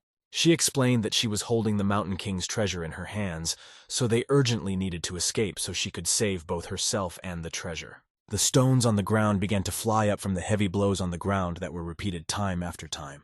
It turned out to be a pack of animals running towards Qingning at an incredible speed. They were huge in size and looked quite strong. The guys couldn't believe their eyes. In front of them was a bunch of incomprehensible animals that were about to attack them. But Tai liked this outcome as everything was going according to plan. He wanted to add spice and danger to the game's story for a more interesting experience. The birds were screaming at the top of their voices like crazy, giving no rest. They flew over the heads of the players in large numbers. Suddenly, one of the animals that was in the crowd of the others came forward, as if preparing to attack. It was a winged tiger. It roared loudly, showing its strength and instilling fear. The team stood in a stupor from so many animals. But the tiger with wings surprised them just as much as the others, as you don't see that very often. In the sky, the birds in the sky all never stopped shouting. At the same time, the tiger growled at them players. All this was not only putting pressure on the guys, but also on Qingning. And to make sure nothing happened to her, the team decided to get her away from this place far away and as fast as possible. Lilith took the girl on her shoulders and shouted to the rest of the guys not to stand, but to run away with them. As soon as they rushed off with all their legs to escape, the rest of the animals rushed in their footsteps in the same way. Huan Quan ran with all his legs behind the others and looked back from time to time to see how far away they were. But the tiger did not stop following them and did not want to lag behind, while the others could not be seen nearby. His eyes blazed with aggression because there was no way he could catch his victim. He tried to jump on the young man, but fortunately Quan Huan had time to react and jumped aside. Suddenly he turned his attention to the tree and a plan to get rid of the pesky tiger immediately emerged in his mind. There was a certainty in his gaze. He had thought out the whole plan ahead of time, so that he could do everything quickly and make no mistakes. In the next instant, he pushed himself off the ground and leaped upward toward the tree. He managed to quickly grab onto a branch on a tree. After he had managed to hold onto the tree, it now remained to execute his plan. He put his foot on the branch to climb up and sit on it. In just a moment, Huan Quan sat in the tree watching what was happening below. As soon as he saw too much distance above the ground, it gave him a shock. The young man himself didn't expect that he could jump so high. But then his thoughts were interrupted by the sudden appearance of a shrieking bird behind him, flying straight at him. Reacting quickly, he instantly found himself on another branch himself without expecting it. But before he could marvel at his abilities, he needed to get away from this dangerous place. After this thought, he jumped away from the tree to the other side with a loud scream that betrayed his strength. There was no way he could be happy that his speed was now faster than usual. The bird that had recently wanted to attack him only had to watch him leap from branch to branch with ease. But then something else caught the bird's attention. He looked down with a sly look.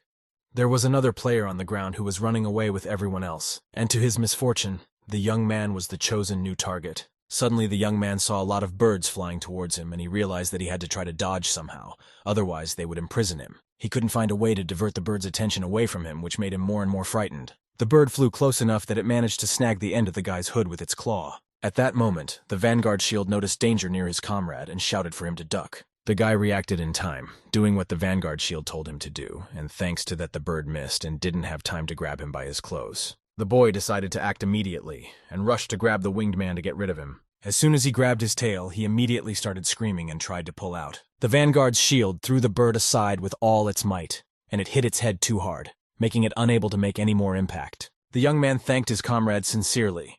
The vanguard shield smiled sweetly and said that they had better get to the village soon now. The guys were already almost at the entrance of the village, while a multitude of animals continued to run after them. Tai was too interested in this team and how they would handle the obstacles. Because of this, he had completely forgotten about some of the players who stood indifferently on the sidelines while the others worried about the girl's life. At this time, those very same players were running with the rest of the team despite not trying to accomplish the mission in any way. To make them accountable for their inaction, Tai decided to teach them a lesson. The boys continued to run away unsuspecting, but as soon as they took another step, cracks began to appear in the ground. The players were very frightened by such a strange phenomenon, but that was the punishment Tai had devised for them. The ground beneath my feet began to split into separate pieces. At the same time, it felt like some kind of earthquake was happening. In the next instant, the three players fell into the abyss that was formed by the split in the ground. Asura, along with the vanguard shield, shouted to the guys to hold out for a bit while the guys rushed to their aid. But then came a system alert that there were 41 people left alive on the beta test, and the guys realized that it was too late to save them, and all they had to do was go back to the village. They were rushing towards the village, which at that moment was quiet and peaceful. There were some villagers in one of the meadows, talking among themselves, minding their own business and not worrying about anything. There was also a sage named Chen who was just enjoying the weather and relaxing with the others. After saying hello to Chen, the boys continued happily playing soccer in the clearing. And then the players realized that they can't go to the village now while they have this horde on their tail, as they will destroy everyone there. Anti-Magus said that it won't have any effect since they are just Chinsho characters. Their mission is to bring Qingning back home, and then everything should stop. His words were supported by the vanguard shield, but he also added that they couldn't let the villagers be harmed and they needed to protect the village. At last, the boys reached the village and all stopped together at the entrance. They had a few steps to walk to the entrance, but they didn't want to go inside. Lilith pulled Qingning down, smiled, and told her to go back home. And the problem, which was aggressive animals, asked to be left to them. The players stood at the ready to defend the entrance to the village at all costs in case of an emergency. Tai, who has been watching them throughout the mission, approved of their actions, pulling out a handkerchief from his pocket. From such sincere words, the protagonist even felt a little sympathetic. In that case, he had a special assignment for the guys, which should be his last. From the beginning of the length of his hair, it gradually began to be covered in a blue color. His image changed slightly to that of an aggressive enemy. With a serious look, he uttered that he had to put a stop to the task. At the entrance of Shinsho village, a team of players stood in front of a bunch of monsters, preventing them from rushing in and harming the residents. Suddenly, at the same time, gray clouds descended in the sky that indicated rain soon. The players looked at the clouds in amazement and didn't understand why the sky was suddenly so covered in black clouds. Just then, lightning flashed in the sky that stretched over a large area. It hit straight into the ground, not far from the team. The birds immediately started making a frightened noise and flying off in different directions. Tai watched the scene with an indifferent face. His appearance had changed a lot in order for the newcomers to pass the last most difficult task. He began to lower to the guys as lightning bolts glowed around him one by one, which appeared under his influence. The vanguard shield was the first to notice that there was some stranger in the sky and was apparently closing in on them. How did the girl from the team find out that this is the same guy from the pre-release, who filled the hearts of many girls with his looks? The young man landed neatly on the ground in front of the team of players, but his attention was not directed at the boys. He turned to face the animals, which were not far away at all. Without saying anything, Tai raised one hand and pointed it forward. His body began to light up slightly with a soft orange color. This was how his internal energy was activated, which he began to channel forward. After a couple of seconds, something unusual began to form in the sky, and soon a circle with different signs was visible, and from its center appeared a huge sword, which seemed to be made of energy. The sword sharply stuck into the ground between the team of players and the dangerous animals. The sheer weight of the weapon caused the ground to begin to split. As soon as the sword was slished close to the ground, the guys immediately closed their eyes from the too bright light. Suddenly, the vanguard shield sensed a strange odor coming from an unknown source. When the strange mist reached the rest of the plants, the tree poles immediately began to break despite their thickness and power. Animals too began to die as soon as they inhaled this destructive power. The energy quickly spread around the circle and had already begun to fill the deeper part of the forest where there were many animals and plants. The protagonist quite liked this kind of action of this power, which was also very impressive to him. Suddenly, he snapped his fingers. After he clicked, an energy wall that was orange in color formed in front of the guys. The team looked at it with fear and were very anxious as they didn't really understand what it was. Tai turned to them and said that no more predator would come near this protective place, as the solar bastion could protect the village. He also focused on the fact that he was not doing it for them. But for the good people of the village, the guy threatened that they would be punished if they dared to harm the villagers or break the law. His gaze was sharp, as if he could pierce anyone with his gaze and strike fear. The guy asked not to be blamed for his ruthlessness, as he would easily wipe them off the face of this world. Limit blurted out that she had one question she wanted to know the answer to. Tai turned his back to the guys and was ready to get away from them on business, but those words made him stop and listen. The girl coughed a little, preparing to speak to such an important player, after which she asked the young man loudly and with a smile if he had a girlfriend. The rest of her companions looked at her as if she was very strange, as they hadn't expected to hear her ask exactly that question, considering it very silly. Tai didn't answer anything at first. He paused for a brief moment to consider his options. All he answered was that very boring question. Lilith, however, expected to hear a different answer and was puzzled by his reaction. But Tai said to himself that he wished he could, but the thought made him sad. So he didn't want to seem pathetic in front of anyone and didn't give a direct answer. After a while in the Shinshou head's room, Tai was gradually returning to his former appearance, and for starters, his former white hair had returned to him. The cloak became the same as it always was. The effects of the power that was blue-colored disappeared from his body. Once he fully returned to his body, he immediately fell to his knees in despair. Tears came to his eyes as he carded himself for his words.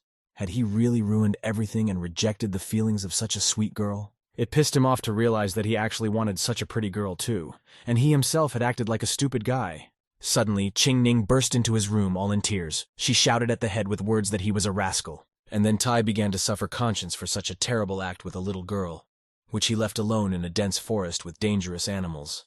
The girl barely managed to complain to him through her tears for leaving her alone in such a tall tree, causing her to be scared witless. The guy lightly stroked Qing Ning's head, thus calming her down.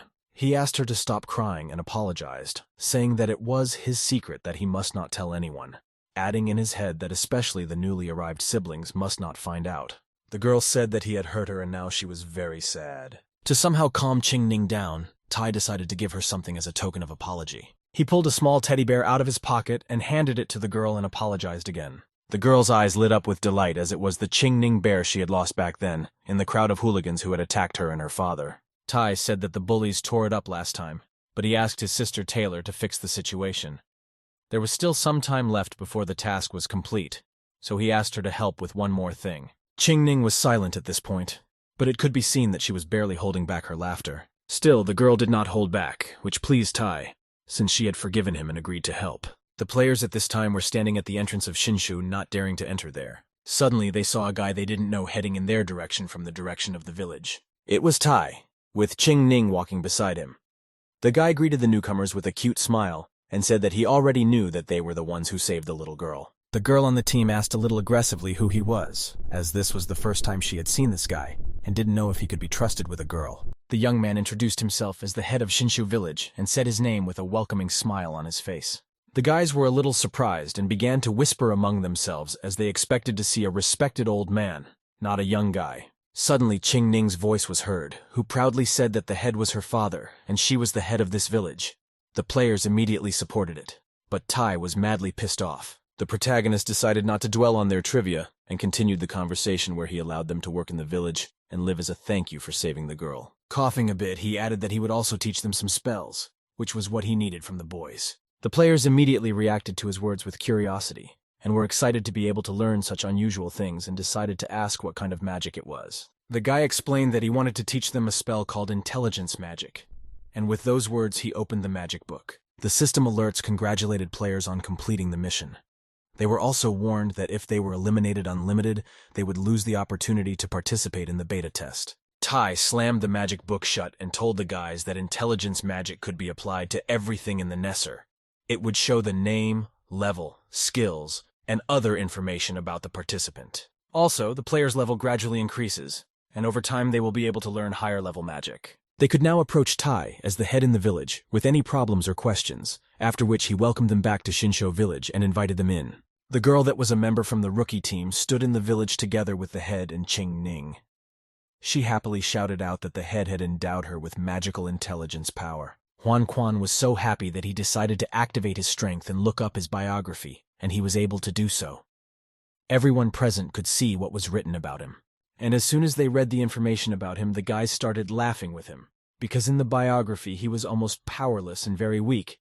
It was funny, especially that he has a lot of pathos, but in fact he cannot really do anything. Xuan Quan was not happy about this reaction. He called this force a passive-aggressive intelligence. After calming down the boys, all walked together along the village. They would have to listen to the rules of behavior from the headman, so that they could enjoy the game more quickly and there would be no nuances. Suddenly, Tai decided to tell the team something. To begin with, he coughed a little, attracting surprised looks from the guys. He said he was the village headman and had medical skills, so if anyone hurt themselves, they could come to him for help. Although the village wasn't big, but it had all the amenities for a comfortable stay, including a tavern, a martial arts hall, an inn, and more. The guy pointed to a small building with various guns placed at the entrance and said that they could find suitable work in that place. Temporarily, they may stay in a peasant's house or a hotel, but if they rest in the street, it may cause unnecessary discontent and criticism. With a surprised look, Juan Quan inquired in the heads what on earth they could do in this village. He replied with a cheerful smile that they could get a job, for example. A blacksmith named Alpha needs a few apprentices, and a butcher named Pudge needs helpers, and the guys can work there. But a hunter named Gonder needs people who can destroy monsters. A father and daughter in a tavern lack servants. Players can always find plenty of places that need help. But if they want to become adventurous and have some money, they have the option to go to a martial arts hall where they will find a Shiji mentor who will teach them everything. And they can earn money by killing rats, as their meat and skin can be useful to Pudge the butcher. But first the young man advised not to leave the village, and these words surprised the boys very much and frightened them a little. All then, that if their body was torn apart somewhere, no one would be able to help them. The guys found this information quite intimidating. One girl asked the head girl where their items were, and how to use the inventory feature. Turns out there isn't one, since the amount of stuff they can carry depends solely on themselves. But Tai had completely forgotten there was such a feature. The team didn't expect there was no such feature and were shocked to hear it. The guys started talking about the plan for the next steps, and there was a suggestion to get a job first, so they would have money for places like hotels.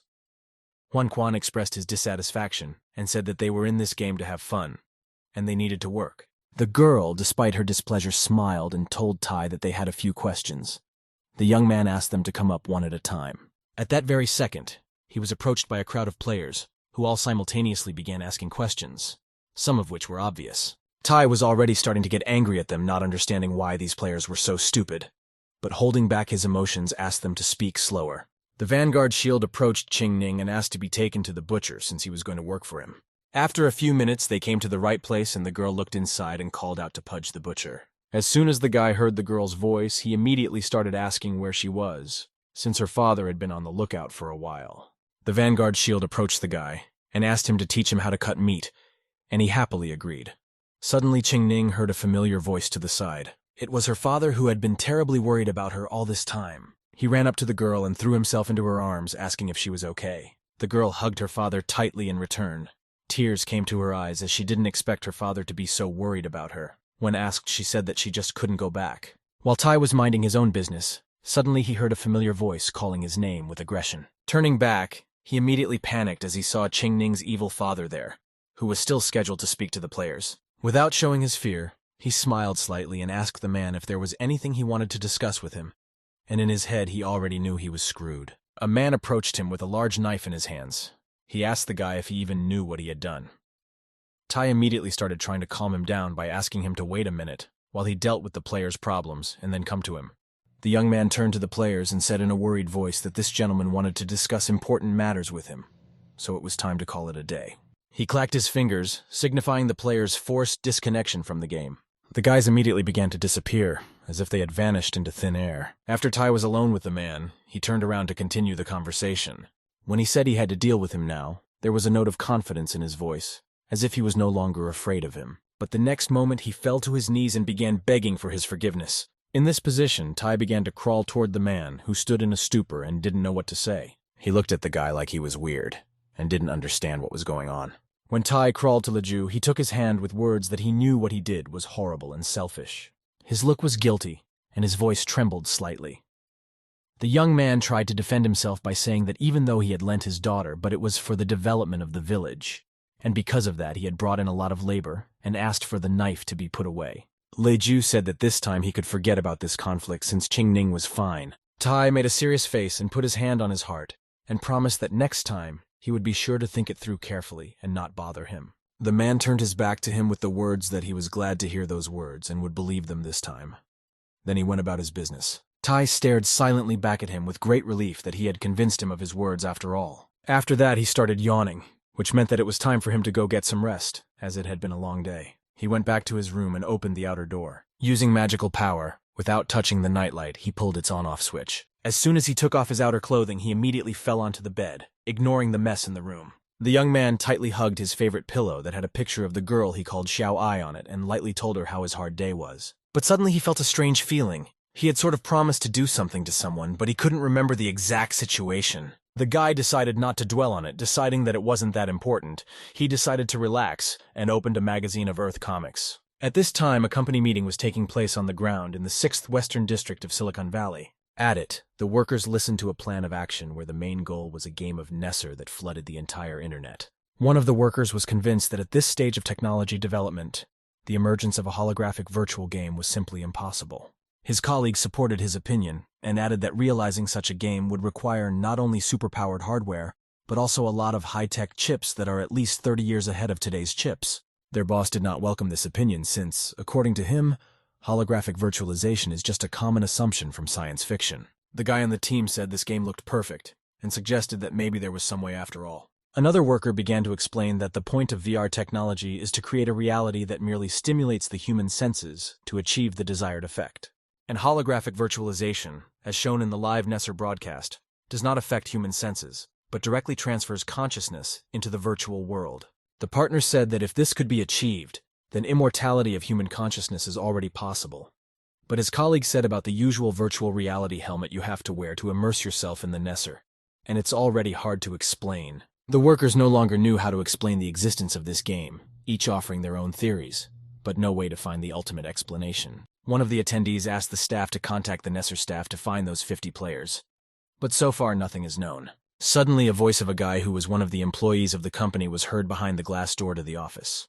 The guy turned to the boss saying that he had figured it all out. He immediately opened the door to tell his findings. The boss told the young man that he deserved to be the best employee and promised to give him a double bonus this year. He was already eager to hear the results of his work. The guy had been working on the task for 48 hours and looked very tired. He told the solution, where he offered to trim the game video by 15 seconds and asked to place it on major advertising platforms. In this way, they would already make a lot of money in a month, and they would be associated with Nesser. The workers stared at him without uttering a word, as this plan seemed brilliant to them. The boss asked to get the guy out of here and cover his medical expenses since he didn't approve of his proposal. He had a better plan in which they would just eliminate the Nesser. At this time, Tai was sitting in his room looking at Earth comics, hugging a pillow. Suddenly, he was greatly startled when a system abruptly appeared in his room. He yelled at her since she wasn't giving him a little bit of personal space. The system asked that if his personal space was reading lustful comic books. The guy threw a light chuckle with a lustful smile and asked the system what he should do. The girl asked him to go to the airplane where the system was located to help her. Her plan was to put greedy people in place who want to monopolize the market. It was already 3 o'clock in the morning in the 6th Western District. The city was resting from the hustle and bustle of the day, and the residents were getting a good night's sleep in preparation for a new day in their daily routine. And while there weren't many people on the streets, here came the system and Tai, who was in his new look. Now the question of how to counter the aggressive policies of the Nesser who have raised everyone's ears is being addressed. Some, however, agree to cooperate with the Nesser and have actively sought methods to get in on their share. Others were looking for every way they could to limit Nesser's work. 2 hours ago, the most popular Nesser companies started conferences, trying every way they could to reach out to Nesser to fill in the unique technology the game was built on. And for that, they are willing to PR Nesser on their platforms. Tai asked the system what they should do next, since it probably already had a plan for what to do next. She didn't want to see their company promoted at their expense. Plus, players loyal to them might get hurt. So the system gave permission to Tai to show people his power, and also told him to act as he saw fit. On this same deep night in the 6th West District, the president's office was bustling with work. A man was sitting at a desk that was filled with various documents and minding his own business. Suddenly, he read in one of the documents the information that Nesser's technology was about 20 years ahead of the 6th District's technology. He closed the document folder, calling the article he had just read useless nonsense, after which he picked up another piece of paper from the table. As he began to read the contents, he asked himself, what if this was alien shenanigans? The man put the sheet of paper on the table with a loud clatter, saying that tomorrow there would be a big scandal, and then everyone would know whose shenanigans it was. As he began to continue working, signing various documents, his attention was suddenly caught by a phone call. He picked up the phone and immediately asked his assistant if he had learned any information. A subordinate told him that they are currently researching the 3 players who participated in the beta test. They have also done research on their bodies. Studies have shown that all 3 players, during the game, were simply in a state of normal sleep. The president immediately began asking if this information said anything, to which he heard the answer that it was the helmet that made the brain go to sleep. He was also about to say something else not a little important, but he was interrupted by the president, who aggressively asked him to speak faster, not to be silent. Suddenly, his assistant's voice disappeared, and Tai, whose voice the man didn't know, started talking into the phone. The president became worried and tried to find out who it was and where his subordinate had gone, since the stranger was speaking from his phone. The young man was in the air above the presidential administration building at the time and spoke using his abilities rather than his phone. The guy then introduced himself as someone who would not allow his players to be harmed, and Tai said to himself that the president had a very powerful energy line. As soon as he said about the players, the man immediately realized that a Nesser employee was talking to him. But this information did not frighten or alarm the president in any way. He asked to return the phone to his subordinate. After that, he said that 6th West Circle is a developed company, and they would like to cooperate with Nesser. He was also going to personally send an employee to discuss the details. But Tai didn't approve of his suggestion and reacted negatively, even using motherfucking words. The president crinkled his face at such a rude answer, as he wasn't used to being told so directly. In that case, he threatened to take care no matter what to limit Nesser's opportunities in the area. Tai exhaled heavily and turned to Mr. President again, his voice sounding like he didn't care at all about such threats. He then disconnected from the call, the man looking at the phone screen in surprise as the call ended. Suddenly he heard an unfamiliar voice nearby and the clatter of shoes. As soon as he looked up, he saw Tai in front of him, who continued his sentence with the fact that the president would regret his choice. A man with a frightened look and a trembling voice asked the stranger who he was. Tai bowed in greeting and introduced himself as a Nesser administrator named Limitless. He also warned the man that he was allowed to do as he wished, but despite his freedom of action, he did not want to get rid of him. After which he placed his hand on the president's shoulder. The man looked calm, like he wasn't particularly bothered by the appearance of a strange guy in his office. He asked Tai what he was going to do to him. Suddenly, the guys disappeared from the office in an instant, as if they had vanished into thin air. But within moments, they were back again with the same position, but this time the president looked incredibly scared. Tai asked the man if he enjoyed such an excursion. Knowing, he chuckled slightly as he saw the frightened look on his face.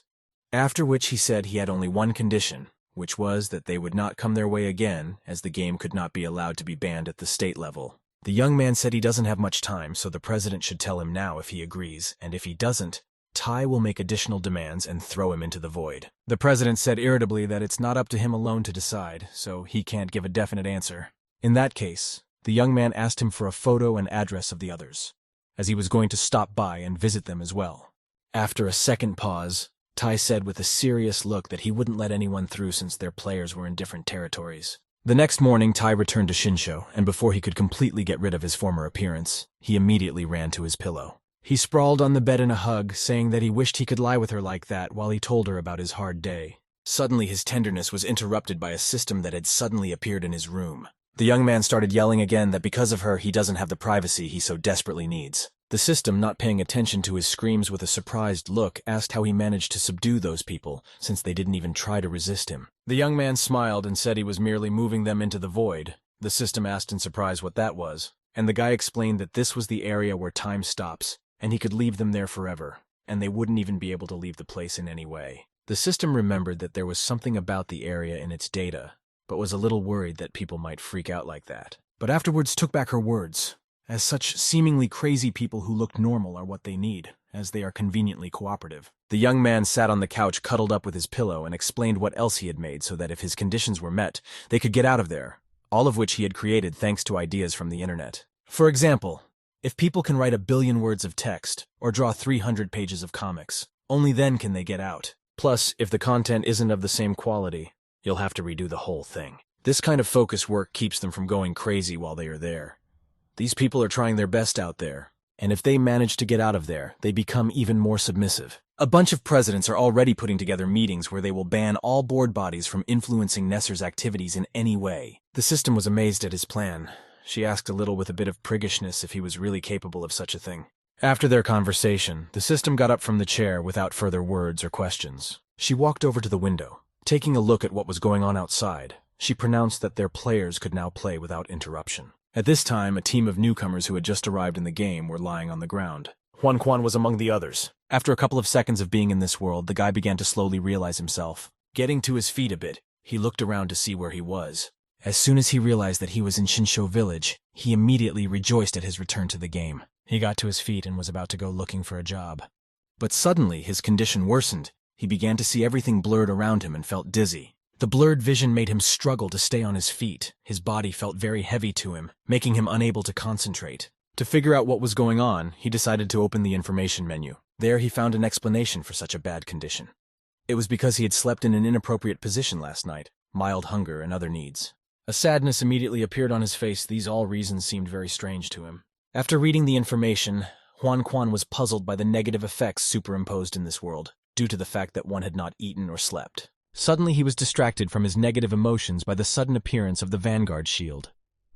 The boy greeted him with a smile. When the young man asked why he was so cheerful, he said that yesterday he was learning how to cut meat in puja and was suddenly out of the game.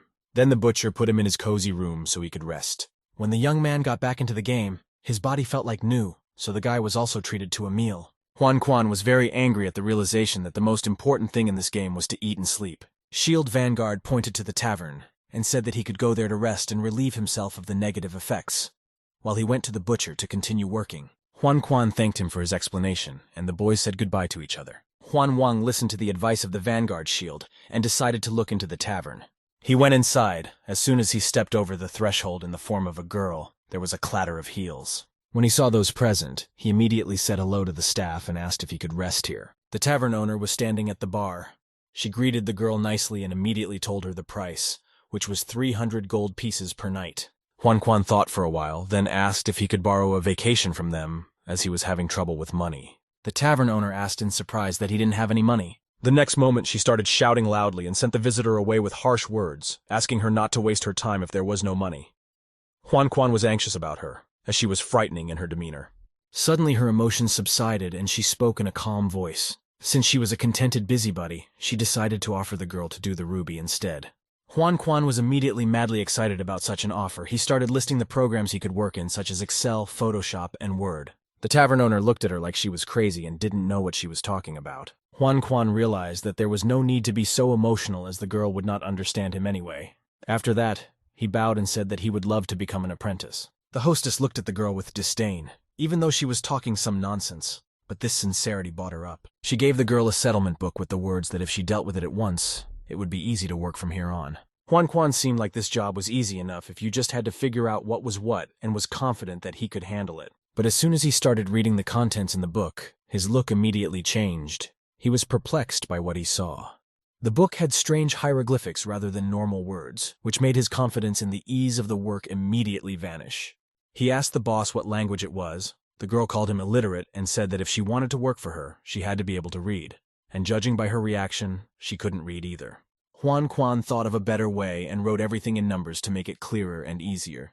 He showed his idea to his boss. The girl was dissatisfied with such a proposal, saying that she already has the easiest way of recording, and foreigners begin to meddle with their charter, and if her employee is cheated somewhere, she cannot even find out. And then the young man decided to press pity. He fell on his knees, hugging his boss's leg and tearfully convinced that he really wanted to study in it. The owner still decided to consider whether to keep her, and if so, what she would do in such a situation. She came to the conclusion that she would teach her to read, write, and count, and in return, Huan Quan should work for her for free for a few days as payment. And then the young man realized that he could not even ask about the salary, since he had to work to pay for his education. But this offer reminded the guy of one conflict in his present reality, where he worked for free, and his boss said he needed to gain experience, and money was of no use. And thus, from being a constantly exploited student of Huan Quan High School, he turned into an exploited apprentice. The young man had a hard time learning. If he got something wrong, his boss would throw notebooks in his face and make him rewrite many times until he learned.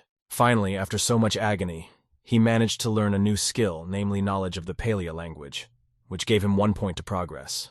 At the same time, the head was in his room looking at Earth comics and doing nothing else.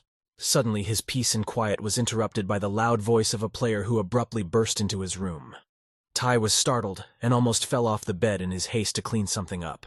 The player watched in amazement as Tai started to fix something and asked if he was okay. And once the head had calmed down, he coughed a little and asked the guy what he needed. The player looked at him with a dumbfounded look and was a little uncomprehending of such a harsh reaction. But then he shouted that the head is incredibly cool because he also has time to study. The young man at this time quickly repositioned himself into an intelligent head who reads a book about research. The guy smiled sweetly thanking him for the praise, but, he said, getting better and smarter was the main duty of the chapter. But in his head, he was glad he had such a quick reaction and was able to react instantly. Otherwise, he would have turned and been different in the eyes of the players. The guy introduced himself as Kim and said he had a proposal, but would need the chapter's support to make it happen. Tai was surprised by such a statement. He wondered what kind of assignment it was where his support was needed. The player talked about the huge number of dangerous rats that are outside the village. Hunting them gave players experience and the opportunity to train. But going out blind is very dangerous. So he asked the head to help them build a watchtower near the village, as it would give them a good view and a place to hide in case of emergency. At first, Tai didn't tell him the exact answer about his idea. He only said that this construction needed a lot of money and resources. Kim asked the head not to worry about the money as he will take that responsibility on himself. He also asked if he could build his own house in the village. From the question about his house, Tai was very mortified because it's another need for money and strength. Tai decided to check something first and asked him to wait for a while. With the young man's words, his body shell began to illuminate with a blue light, whereupon he disappeared from his room, leaving the surprised lad alone to wait. The head decided to ask the system about such a question and moved to her room. The girl was not surprised at his abrupt appearance. The guy asked the girl admiringly about player Kim about whether he was rich in real life, given his wishes in the game. To check this, the system decided to open all information about this player. After reading the information, she said Kim is not wealthy in life, but he is provided for by District 6. They have an almost unlimited limit on their budget. Tai also asked if this player wanted to build something in the game for real money, with the 6th district budget for it, to which the system said it probably would. She immediately asked suspiciously what he was going to do in a game with real money. Tai immediately ran up to the system and hugged it, earnestly asking it to buy him a laptop, an iPhone, a helmet to play the game, and hand everything over to this world, as he really wanted to try it all out for himself. The system reminded her that the guy was a non-mancer and asked if he needed all of this to increase his skills. Tai immediately confirmed her words by saying that was his goal as well. The girl still agreed to fulfill his request, but she also had one condition about it. She demanded a 999-to-1 split of the profits from the donuts, and she was going to take almost all of it for herself. Tai felt awkward and offered to let the girl take at least half of the profits, since she always does so much for him and the residents. Suddenly the girl took the guy by the collar of his cloak, squeezing him tightly, said that this 1% is his share. Tai, in a frightened state, admitted his stupidity and asked not to be killed. Immediately, after shouting the system, the young man returned to his room where Kim was waiting for him. The head was very upset. He said that such behavior is called exploitation of other people's labor. Then he calmed down, exhaled deeply, and sat back down on the couch near the stack of books. He told Kim the good news. The head still allowed him to build whatever he wanted, he just had to buy the land, and then he could do whatever he wanted with it. The lad was very excited to be allowed to execute his plan and asked the head how much the plot of land would cost. And the price of the land, Tai decided to make the price high to get himself some money. Before giving him an answer, a sly smile appeared on his face. He showed an open palm and added that the price would be 50 million. This price didn't upset Kim, but it was also very surprising, as he expected to hear less. Kim again questioned the head if he had heard the 50 million figure accurately, and it didn't seem to him. Tai confirmed what he said, and said that if he still wanted to buy a plot, have him contact the site's technical support. Tai didn't seem to put it quite right for his image, which caused Kim to start pondering how an NPC could know about the site, and he generally responds like a moderator. The lad decided that his suspicions might be correct, and with an Aesopkan expression asked the head if the man was an employee of the Nesser. Tai, without giving away his excitement, continued to pretend he didn't know what the guy was talking about and said that the price set was not his whim. He started to force Kim out, arguing that he still had a lot to do, and if the guy didn't have any more questions, he should leave. Kim didn't have time to respond, but he was already outside the chapter door, which he abruptly slammed shut with a loud bang. And once Tai was rid of the intrusive player, he exhaled in relief, as he no longer heard those strange questions. But there was a sly smile on his face, under which lurked a cunning plan to get money by passing it off as the price of land. In any case, it is a real luck just to get such a huge sum. The main thing was not to scare this guy to contribute to the case. After all, it's such a rarity that he has someone in the game who is very wealthy in reality. And because of that, he can get his hands on some of that money with a cunning plan. The guy went back to the system room, which at this time was looking at the right information, said he had done everything he wanted to do. The girl glanced at the new system message and saw there the information that a certain amount of money had arrived in the Nesser's account. There was a sum of 10 million yuan in the account, which was not in accordance with their agreement. When Tai saw the message, he was shocked since 5 million was no longer a small sum for Earth people. The system replied that for the 6th District Corporation, it was small change. The guy could not understand what he was going to build there. If he sent such a huge sum, Is it something for communication with the Earth world? His assumption was quite possible, as the only place where the two worlds touch was Jinsho village. The actions now happening in the Nesser likely meant aggression towards them, as the people the system with Tai tried to intimidate now want to take over their world. Tai decided to wonder what the system would do with all that money, since it was a large sum to spend in the mundane world. The system replied that the money would be as prize money and she wasn't going to spend it on her pleasures, unlike Tai. When the young man heard the answer, he was disappointed, as this money would have to be given back, and he would most likely not be able to do so. At this time, Huan Quan fell asleep at the table as he sat over his books and tea-turds. Through his sleep, he said something for his father, and that he wanted to give his son his firm, but he refused. Suddenly his sweet sleep was interrupted by a man's scream that entered his tent. He immediately jumped up with an annoyed look. His comrades came inside. As soon as he turned to them, he saw the joyful faces of the boys who had come to visit him. Huan Quan immediately asked them with a disgruntled expression, asking them to keep their voices down since he had an angry landlady in his tavern. The young man blocked on his arm, saying that he was finished as studying was incredibly difficult for him. The guys tried to calm him down and asked him not to be so nervous. He pulled the homemade barushi out of his ear, which turned out to be just a piece of paper twisted into a tube. The guys looked at him at the same time with a smile, but at the same time they didn't understand what was going on with the guy. Suddenly, a woman's scream came from the far corner of the tavern. The girl asked them to shut their mouths, because the guests were resting here. And if they didn't quiet down, the landlady threatened to throw them all out into the street to sleep.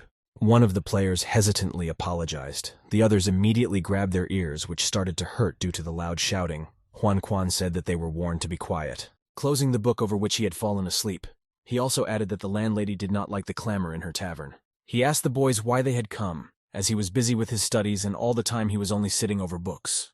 The young man, continuing to soothe the noise in his ears, said that they came to check on him and see his progress and skills. He said he has learned about a lot of new things, like learning the Pali language, learning about financial literacy, tourism, trade.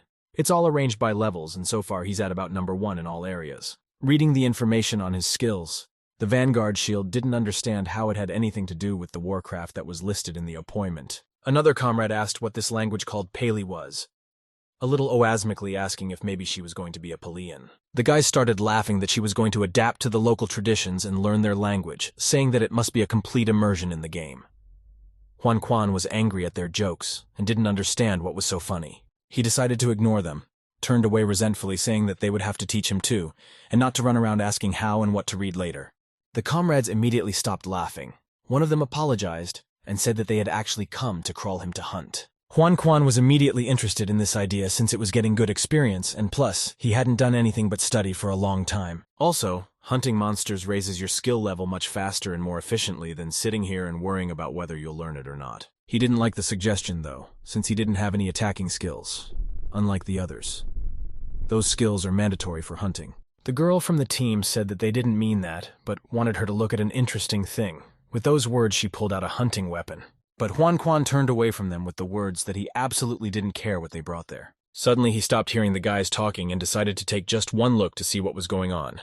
As soon as he saw the weapon, from surprise, he immediately forgot his resentment and displeasure toward the boys. There was a bow and arrow on the floor, which looked very beautiful. Pink stones were hammered into the wood, which gave it external beauty. Even though the girl said she didn't care about it, you could see the insane interest in the weapon in her gaze. She only pretended not to talk about her admiration. The woodcutter said that Uncle Antimagus had taken on a novice blacksmith as an apprentice, and yesterday they had learned to forge, and since he knows about wood, he was asked for the best quality wood. However, no one thought that they would be able to create such an excellent cold hunting tool, which they gave to Huan Quan as a gift. The girl was incredibly excited about this prize, the more so because it didn't require any attacking skills to use. All she had to do was pull the trigger. The guy said it was just an ordinary crossbow and no need to admire it so much. Now, if it was some really cool weapon, that's another matter. Suddenly, the shield of the Vanguard came forward, which was in the hope that the industrial age would come to the Nesser someday after all. The guy held out his hand to Huan Quan and beckoned to go with them to hunt mutants and other various monsters that obeded in the depths of the forest. The girl would still be happy to go with them, but leaving things behind wasn't the best option for her. She was holding a crossbow in her hands, but on the other side of the table was a stack of books. Huan Quan still had no way to choose between hunting and studying. After a couple of seconds of thought, she said that she really couldn't go despite her wish, because she still had a lot of things to do and information to learn. Suddenly, the boys heard a woman's voice. The tavern owner was coming down the stairs. She had heard the guys talking and without further ado said that she would let her go. She said that if the girl doesn't progress well, there's still no telling how much money could be lost because of it. Huan Quan didn't expect such words from her boss at all, since she had always considered her to be a rather cruel woman judging from the way she had taught her. When she realized that her mistress was actually very reasonable, a reassuring smile appeared on her face, denoting Dervera and respect for her mistress. But immediately the boss's tough temper showed, and she said she would only allow her to come back today because she had not yet paid off her tuition debt. And if she didn't come back tonight, she might not show up in the village again. The girl was in a good mood despite her stiffness. She waved cheerfully, saying she would definitely be on time. With a good mindset of gaining skills, the guys all headed out to hunt together. The tavern owner looked at them in silence. She was immersed in her own thoughts. As soon as the boys left the tavern, a slight chuckle was heard from her towards the girl, as if she had acted foolishly. There was a sly smile on her face, which meant a not-so-good plan. As soon as the players stepped outside of Shinsho village, they were immediately attracted by a strange sound coming from the forest. The guys couldn't let this go unnoticed and decided to go see what was going on after all. As the girl from the team said, these two zones were bought with real money and most likely there is construction going on there now, and the price for one piece of land is 5 million. Hearing the price, Huan Quan was very surprised, as it was a very large sum for a piece of land, and for real money as well. But then she had the question of who would want to sell land in the game, as it seems a bit odd. She began to ponder that there must be construction companies involved. While all her attention was on that thought, the guys were calling out to her. It was as if she didn't hear them. Suddenly, the Vanguard Shield spoke up, saying that if rumors were to be believed, they wanted to build a watchtower on this spot. The girl confirmed his words as she herself had heard something similar about construction. She started pulling an arrow on the tight string on her weapon as she walked. Huan Quan asked in surprise, wondering if she knew how to use this weapon and basically knew how to shoot. Taking aim, the girl said that she had spent 2 days mastering archery skills, and this was just an automatic shooting animation that was 90% accurate at 10 meters. And she also possesses eagle eye skills, which increases her range of vision and allows her to shoot at previously unknown targets. Huan Quan was very fired up with the desire to be able to do the same.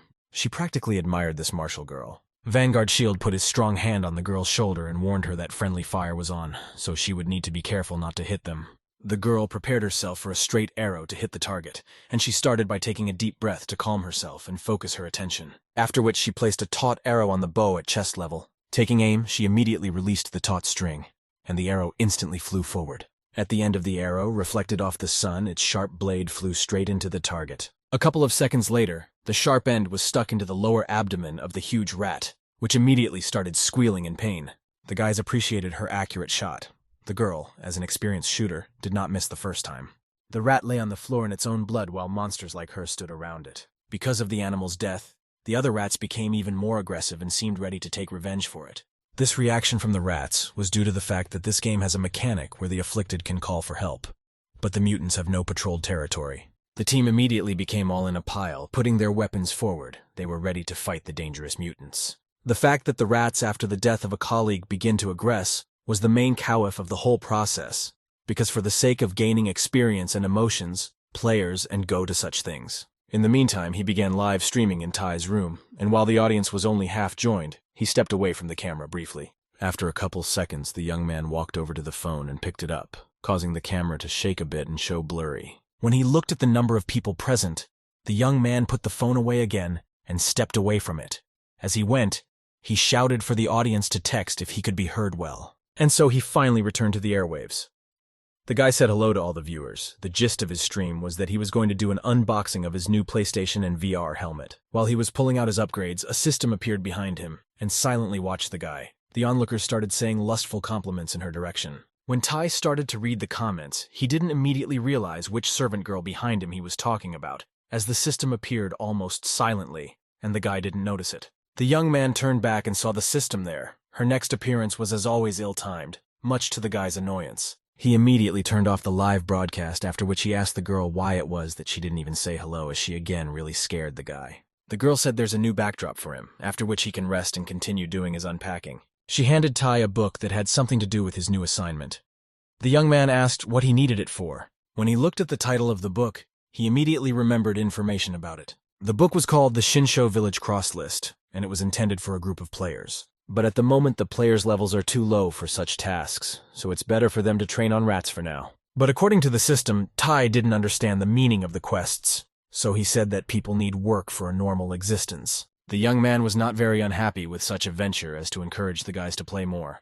They introduce a quest system. The girl changed his words a bit, because this way they give them an opportunity to earn money. Tai was surprised by the money statement and wondered where the system got so much money from. She reminded him that he had sold the land himself, and they would use the money to promote the players. Here the guy realized that it was a cunning plan to start acting at someone else's expense. The protagonist opened the book to familiarize himself with the new information and read that in the first one player due to the fact that going through the quest will be for one person. The point of the quest was a cursed basement where a lot of lonely weirdos live.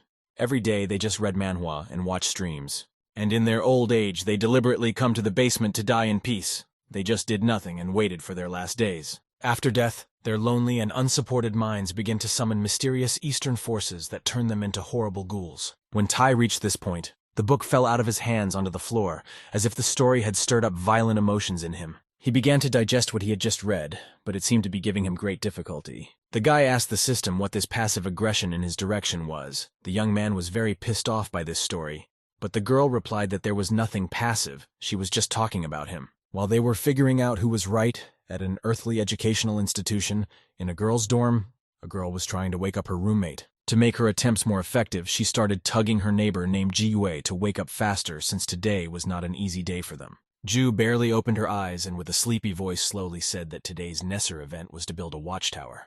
Her neighbor started yelling at her because they had an important exam today and needed to get up right away so they wouldn't be late. The girl began to try to understand what was going on, as just waking up it was not easy. Suddenly she finally realized that they had an exam. She immediately jumped up from the bed in a panic, not realizing what the exam was since she had completely forgotten about it. Ji-Wei glanced at her phone screen and saw almost 9 o'clock in the morning there, and realized that she was specifically late. Besides, she won't have time to repeat anything as she urgently needs to run to the university, so there's not a second to lose. Luckily, Ji-Wei had made it to the exam in time.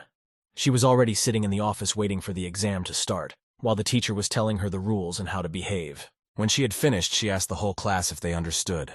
Suddenly, Ji-Wei raised her hand asking the teacher if she could ask her a question. The teacher said she was listening to her question. The girl stood at her desk for etiquette. She smiled awkwardly and asked what subject they were even writing. The girl didn't feel comfortable asking such a thing since the teacher might think something of her, but she needed to know it too. The teacher didn't understand from what time there were such impertinent students. If there was nothing to say about preparation, even cheat sheets were too lazy to make. The subject was called Principles of Communication, which was the most difficult. But the teacher praised the girl for her self-confidence and gave her an assignment sheet. The girl picked up the sheet handed to her and was ready to see the tough questions there, just as the teacher had said. She started reading expecting there to be questions where she would get at least half of them right. But as she began to read, she couldn't even determine what language it was even written in. In her attempts to make some sense of things, she still managed to figure out some part of it. But what about the rest? She didn't know what to do. But such anxiety kept her calm. She closed her eyes and took a few deep breaths to calm herself down. Ji-Wei knew that she had been in difficult situations more than once, so she could handle this one as well. She should start by solving the easiest assignments first, so she wouldn't fail at least. She started reading the assignments one by one, and here was the next number she had to skip. Not a single task she could solve, no matter how hard she tried to understand, all to no avail. She took off her glasses and rubbed her tired eyes. She didn't care anymore since she could retake it a little later anyway. But when her gaze happened to fall on the sheet with her neighbor's solved assignments in front, the girl was very surprised. By some incredible image, she saw perfectly what the neighbor in front was writing there. Ji-Wei remembered that she had the eagle eye skill in the game. But after all, she was in her reality right now, so she didn't understand how such a thing was even possible. She started peeking at the student and writing the same things to herself. Such an inexplicable incident literally saved her from failing an important exam. She really didn't want to go for a retake, so the best option was to write it off if she could. While she was writing, the teacher was carefully observing the entire class, and then her gaze stopped on Ju. She noticed that the student was writing quickly and assumed that she must be cheating since she didn't even know what subject it was. The teacher decided to walk around the classroom and take a closer look, but both of the girls' hands were on the desk, and there was nothing suspicious. When she looked at the student's sheet, she found that all the tasks were solved consistently, and she wrote quite confidently. And then the crazy thought popped into her head that this girl was just a genius. In the meantime, things continued to go full steam ahead at the president's executive office house. The president himself read information from Nesser about the sleep feedback mechanism. The assistant explained that this is the Paley language. Their player learned it in the game and now remembers it in real life as if he always knew it. However, he knows everything at the level of a junior high school student, but he can already be called a native speaker of the language. The president had no idea what that meant and asked what the information gave them. To which the assistant replied that everything learned inside the Nesser also transfers into real life with the players, including any abilities. And if humans had such technology, they would have a technological breakthrough. This could give the ability to quickly and spectacularly train specialized personnel right inside the game. The president remembered a recent visitor who was a Nesser employee and promised him to stay out of their world. He didn't want to break their pact at all after his threat, but he can't outright deny it either. But he couldn't remember some details about the matter with the game official. He then told the employee that he could go about his business and promised to contact Nesser and offer them cooperation. But before he left, the aide remembered he wanted to tell him something else. But the president asked him to talk about it next time, because right now his mind was not thinking about it at all. The man realized it was already time to leave the president alone.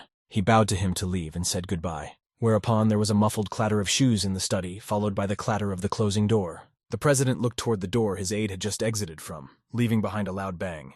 He started thinking about the Nesser and digesting the information he had heard, but it was still not clear to him what this company was up to. When Ju successfully wrote off the exam, when she returned home, she immediately put on her glasses to be in the game again. And to start diving into the game, you have to enter a secure password and your login, which is what the girl did. The next action was to hit the enter button to get on my character. After the system calculated the password and it was correct, the immersion into the game began. Just a few seconds later, the girl called Wang Ye was already in the game while her body in the real world was in a dream state. Wang Ye opened her eyes as her consciousness was inside the game. She found herself in bed just as she was falling asleep.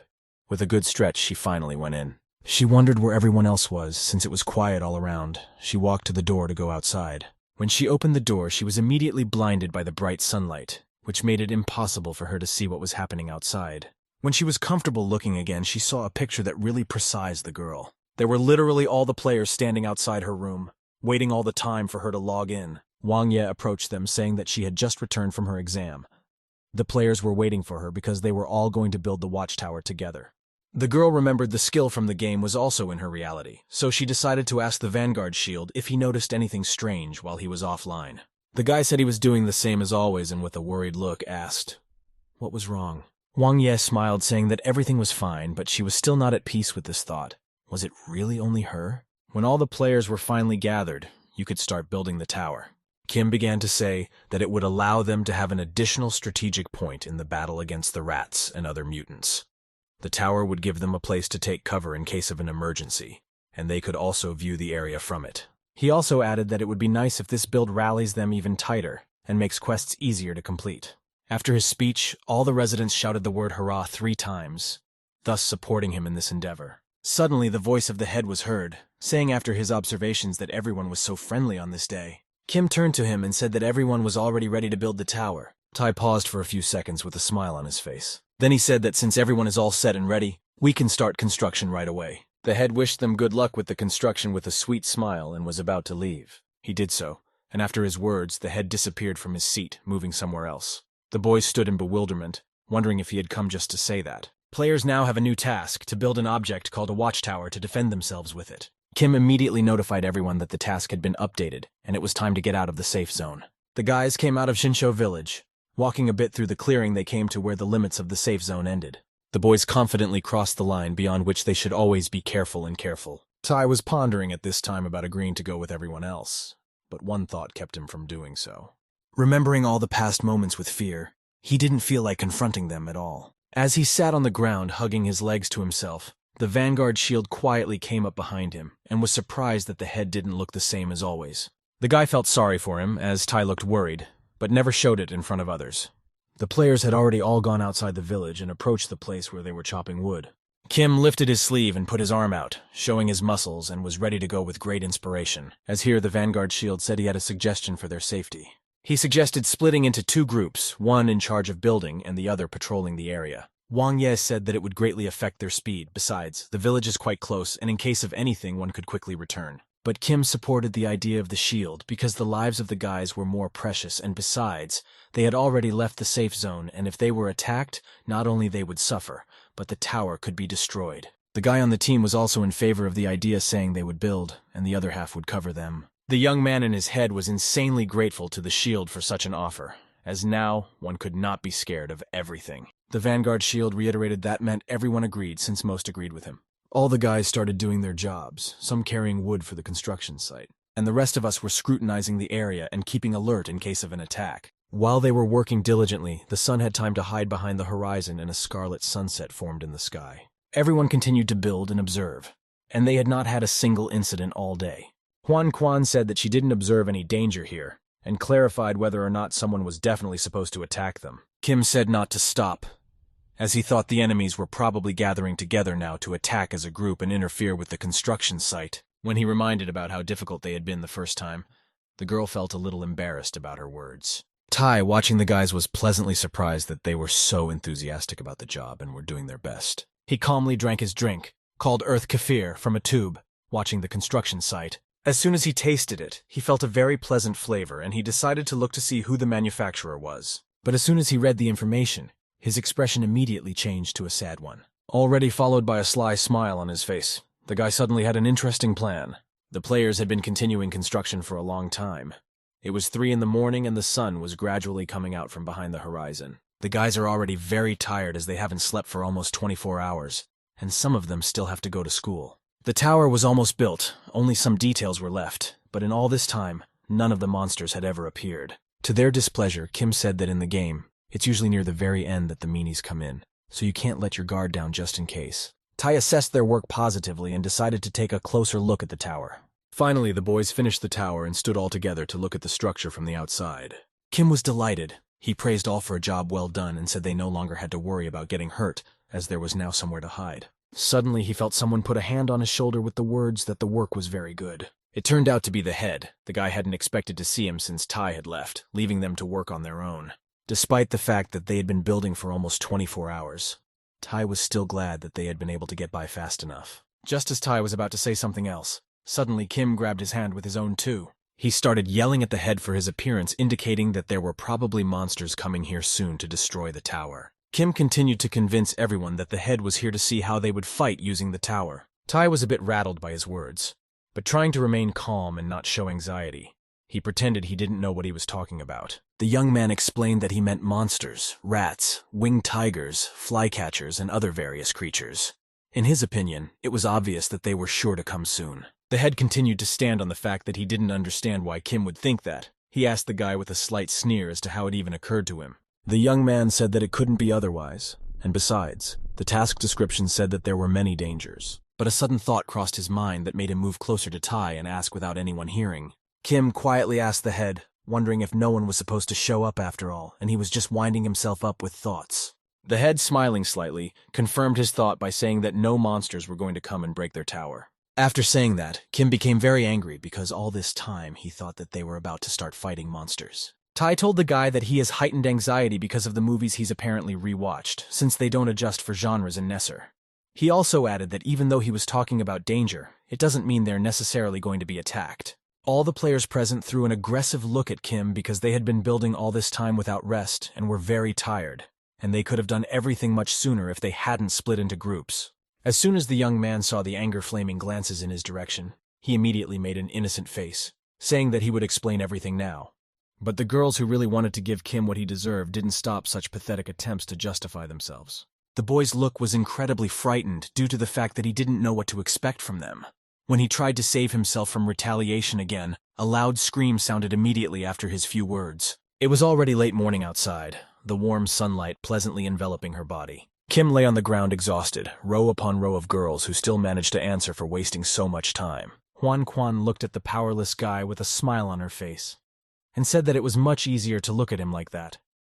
Tai also stood behind her and looked at the beaten Kim with pity.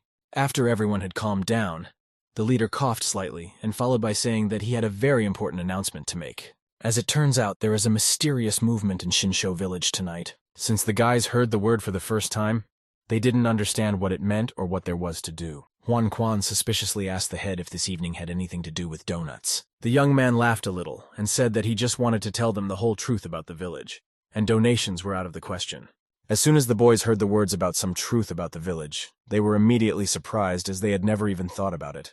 After Tai's words, the players remembered that in any game, They would gradually explore the world, and then suddenly learn the truth about it, so that the players would get used to it first. Huan Quan confirmed these words. She also noticed that all the famous games had scandals, intrigues, and investigations, which meant that they were also in for such adventures. The guys were happy that it's finally starting to feel like a game thanks to the exciting events, or else some people were starting to feel like NPCs here. After listening to all the admiration, Tai also remembered that there was one more piece of interesting information for the guys. He said that Shinsho is not an ordinary village. It has many things mysterious and interesting. The guys started to listen to the chapter carefully with interest, but Huan Quan wasn't particularly delighted by these words. He thought that the village was still ordinary, and there wasn't much of interest here. Tai decided to speak up about this information now, as there was no need to procrastinate for the evening. The head said that many years ago, there were people in Shinsho who went to work when the sun rose, and as soon as it was dark outside, they went to bed. They lived a full life until a certain point. From the first words, this story seemed incredibly interesting to the guys. They listened to the young man with great interest and eagerly wanted to know what happened to the residents then. But the ending was not as interesting and mysterious as one expected to hear. Tai said that these guys just died of old age and thus spoiled the whole intrigue. The players were puzzled to hear such an ending.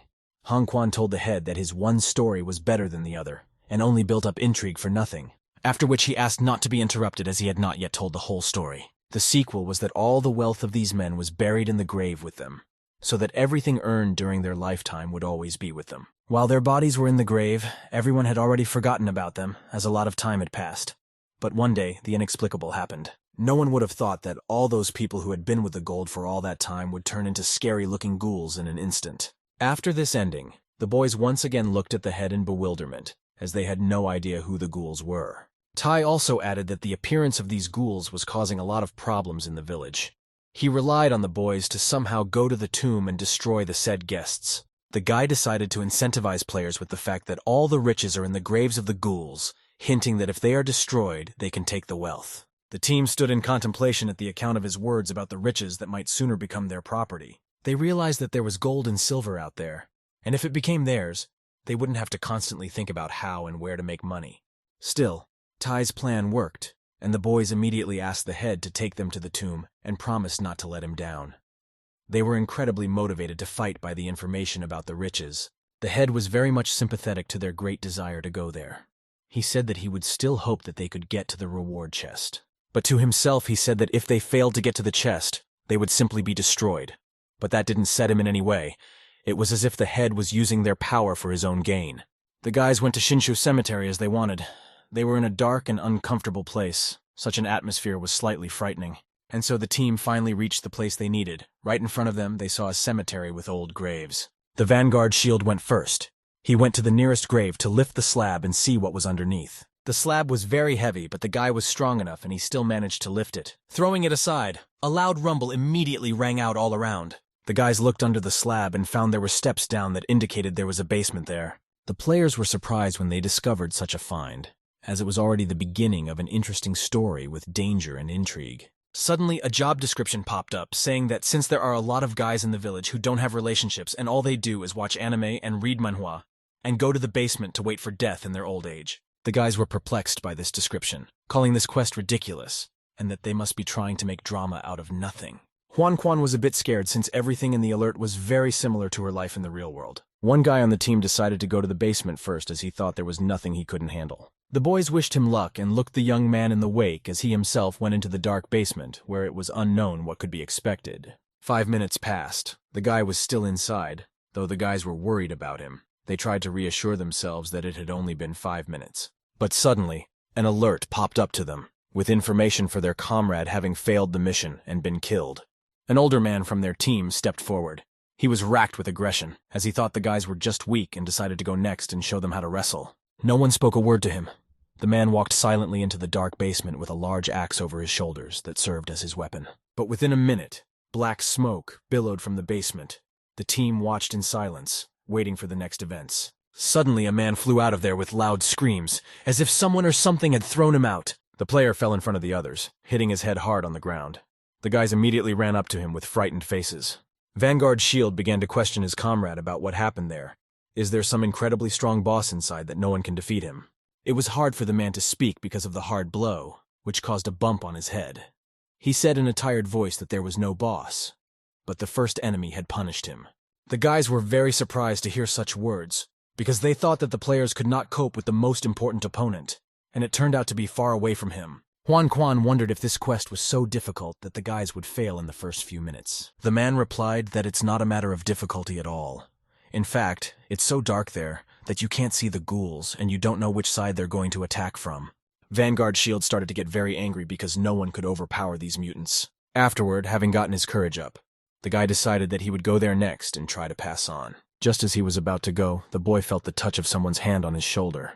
It was a monk. He said that if he couldn't make it, it was unlikely that anyone else could, and so he decided to go himself. But the shield didn't want to let him go and kept standing to go to him because he thought he was strong enough. But their argument was interrupted by an unexpected female voice, who supported the monk and asked the shield to let Ashul go ahead. It was Lilith. The girl from the team hadn't expected to see her here and was very surprised. She was sure the monk could handle the task, and it was well within his class, so it was better to let him go first rather than lose one of the boys again. Lilith still convinced the guys to let the first Ashul in, as her words sounded quite convincing. The monk began leisurely walking down the steps into the deep darkness. The basement smelled cold, which only made the atmosphere more tense. But the boy was confused by one point, which was that the lower he went down, the narrower the passage became. Suddenly, he smelled a very nasty odor coming from the darkness of the basement. He thought it stank of corpses and covered his nose with his kimono to at least somehow not smell it. It wasn't long before the boy found himself at the bottom of the basement, but he found it strange that the steps ended so quickly. He stood in front of the entrance to the depths of an unknown tunnel, where all there was silence and darkness, which was the reason why the first two players couldn't go any further. He wondered where he should look for these ghouls, but the young man didn't even realize that all the monsters were behind him, and were already ready to attack whoever had disturbed them. Near the open tomb, the other players were waiting for the monk, but he had been gone for quite some time, and the boys were getting worried about the lack of news about him. When Wang Ye shifted her gaze to Lilith, she saw that the girl was behaving positively, and was completely relaxed. Wang Ye turned to her saying that apparently she was not very worried about her friend judging from her calmness. The girl was full of optimism. She sincerely believed that Ashulya everything will work out. Shield cut into their conversation and reminded the girl that it was pitch black inside and very dangerous. But that was the reason the girl had convinced him to go, as it was very fitting for a monk. According to the girl, with the guy's abilities, this quest will be very easy for him. At this time, Ashula was going to walk along the long tunnel, but because of the total darkness, it wouldn't be easy. But in order not to lose in the first minutes like the other players, the guy decided to use his abilities. He began to create an energy shell around his body that glowed with a red light. It was the aura of a guy who had calmed down his state and made it visible to the outside world. But illumination around the body wasn't the monk's only ability. When he activated his skills, his hearing improved several times, and thanks to it, he heard someone sneaking towards him. The boy felt someone's presence behind him and knew that the creature was very close by. After standing like that for a couple more seconds, he felt that this unknown person was right behind him. At this moment, the monk abruptly turned his head backwards, where a large beast jumped towards him. But the guy's eyes were still closed otherwise he can't open his abilities. Reacting quickly, Asiulo immediately jumped aside, and the monster landed on the ground without ever catching on. The monk was immediately on his feet and ready for another attack, his agility drawing even more aggression from the monsters. The wolf lowered itself onto its front paws and prepared to leap towards the young man again. Its eyes were red and looked mad. But this time it wasn't the wolf that started running at the monk, but the second monster that was on the other side. Asiulo sensed it immediately and expected when the animal got too close, he would try to get rid of it. Even though he had his eyes closed, it was as if the guy could see the rabbit-shaped monster with an open mouth wanted to crash its claws into the monk. As soon as he waited for the right moment, he immediately decided to act. First, he needed to back off slightly in order to use the technique properly. He lifted one leg to get into the pose he wanted and put his fist forward, a blob of energy forming around it. It was the activation of the explosive strike that the monk used to hit the monster's stomach. The blow was very strong and the crawl was unable to resist. The monster flew a few meters away from the monk and fell to the ground. Ashul only uttered to rest in peace. But here his gut was giving him signals of danger which somehow did not disappear despite the fact that he had already gotten rid of two monsters. As it turned out, there were many more animals heading toward the monk that he didn't immediately hear. It was as if these monsters were made of the same aggression. Their sole purpose was to get rid of those who would dare to enter them. Asiulo could hear a multitude of footsteps that were getting closer to him with each passing second. And once all the monsters that were here became opposite the monk, the guy didn't realize where so many of them came from. He slowly began to back away, trying to somehow appease the beasts with jokes about him being a bachelor too. but he already had a plan in his head on how to deal with them despite their large numbers. The monk opened his eyes and got into a battle-ready posture. He wasn't going to give up. On the contrary, he believed in dealing with them. At this time, outside the tomb, the boys were standing around waiting for information about the monk. But suddenly the ground beneath their feet began to shake, which confused the players. Wang Ye fearfully shouted out that this was happening, but everyone was as alarmed as she was and couldn't give an answer. Just then there was a huge explosion from inside the tomb, which could have meant the death of the monk. The boys turned their faces away from the intense heat. They could not give an explanation for what had happened because they were in a state of shock.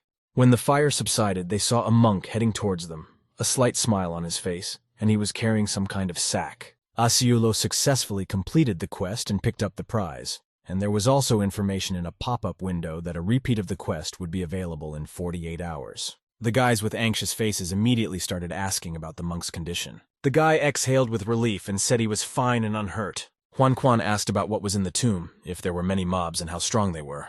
The young man said that the difficulty for him was normal. There were also 4 gull in the crypt and 2 in the corridor, which can be destroyed separately.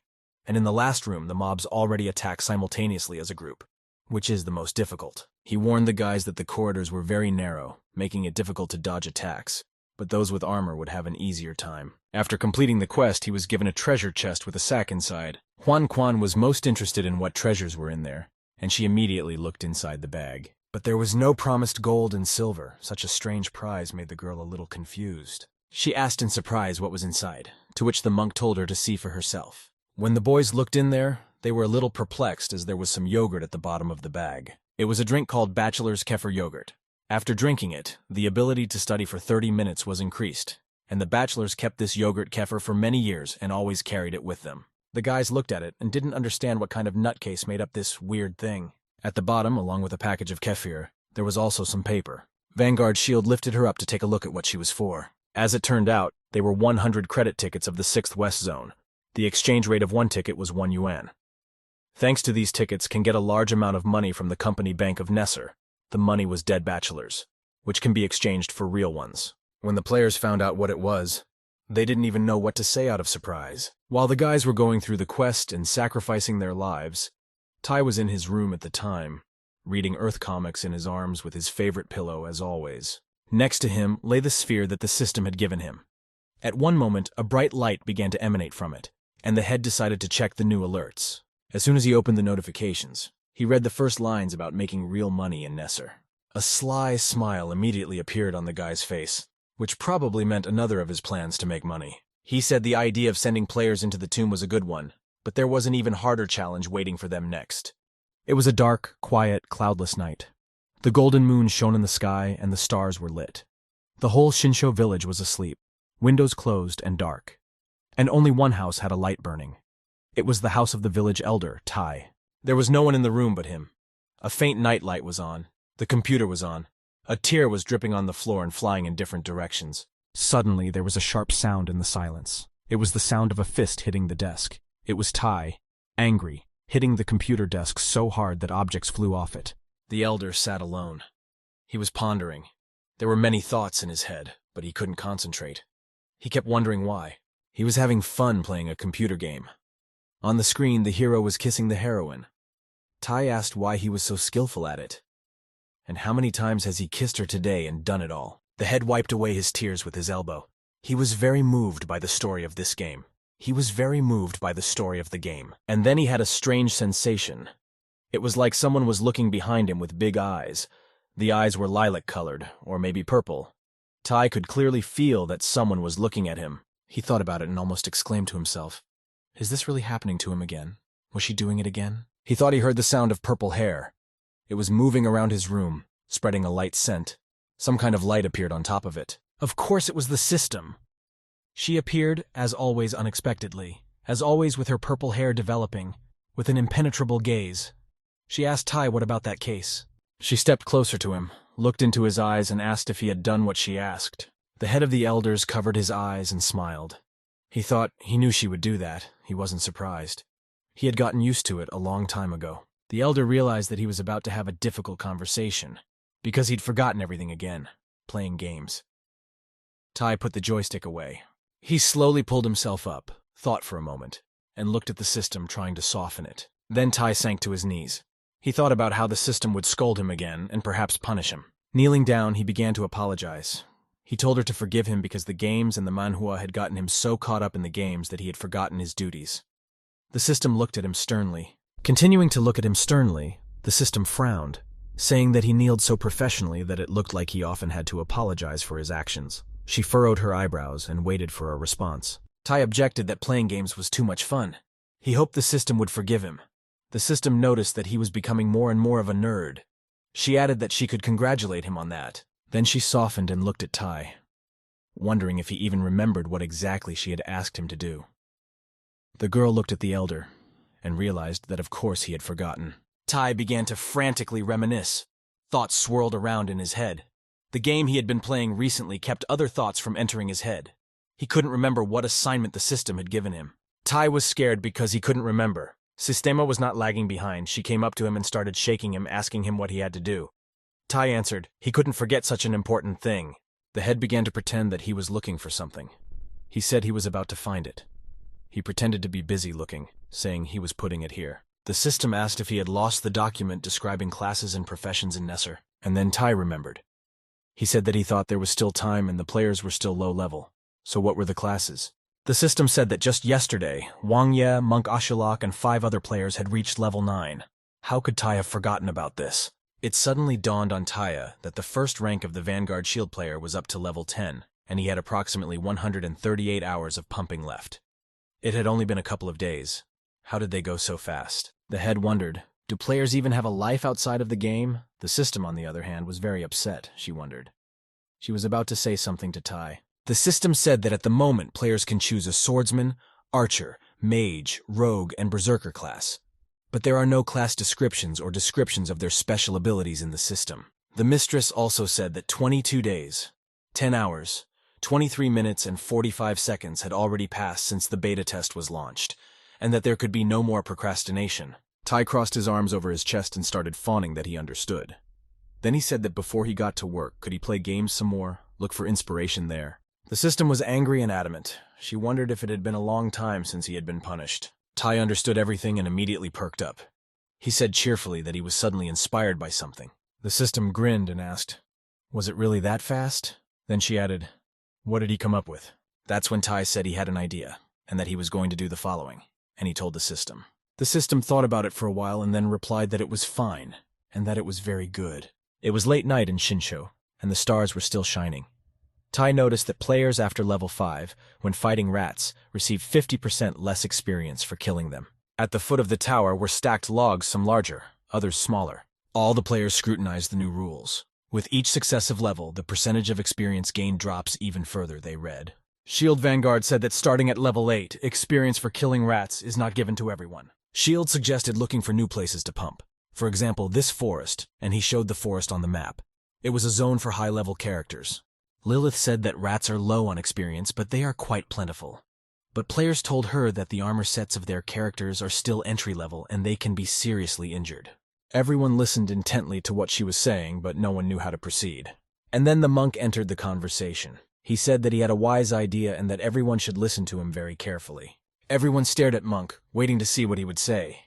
Monk studied the terms of the game thoroughly. He looked around at everyone with an attentive eye, raised his index finger, and said that he had thought of something that he now wanted to tell everyone about. He said that Shield and him have the highest levels among all of them, plus their base defense is also higher than the others, so they will attack in the vanguard. Quan and Wang Ye are ranged characters. He continued that Anti-Magus and Soda will be in charge of protecting our archers. Lilith listened attentively, and the monk said that Lilith's character had more agility than the others. She was the fastest. So it makes sense that she would provide support according to the situation. And if anything, help one or the other sub-team. Lilith smiled, even pleased, because she liked Monk's idea. Everyone agreed with him. The whole group proclaimed hurrah and raised their hands. Ashulak said that they would then sway the group away from this strategy. The Principality of Glamorgan was getting ready for bed.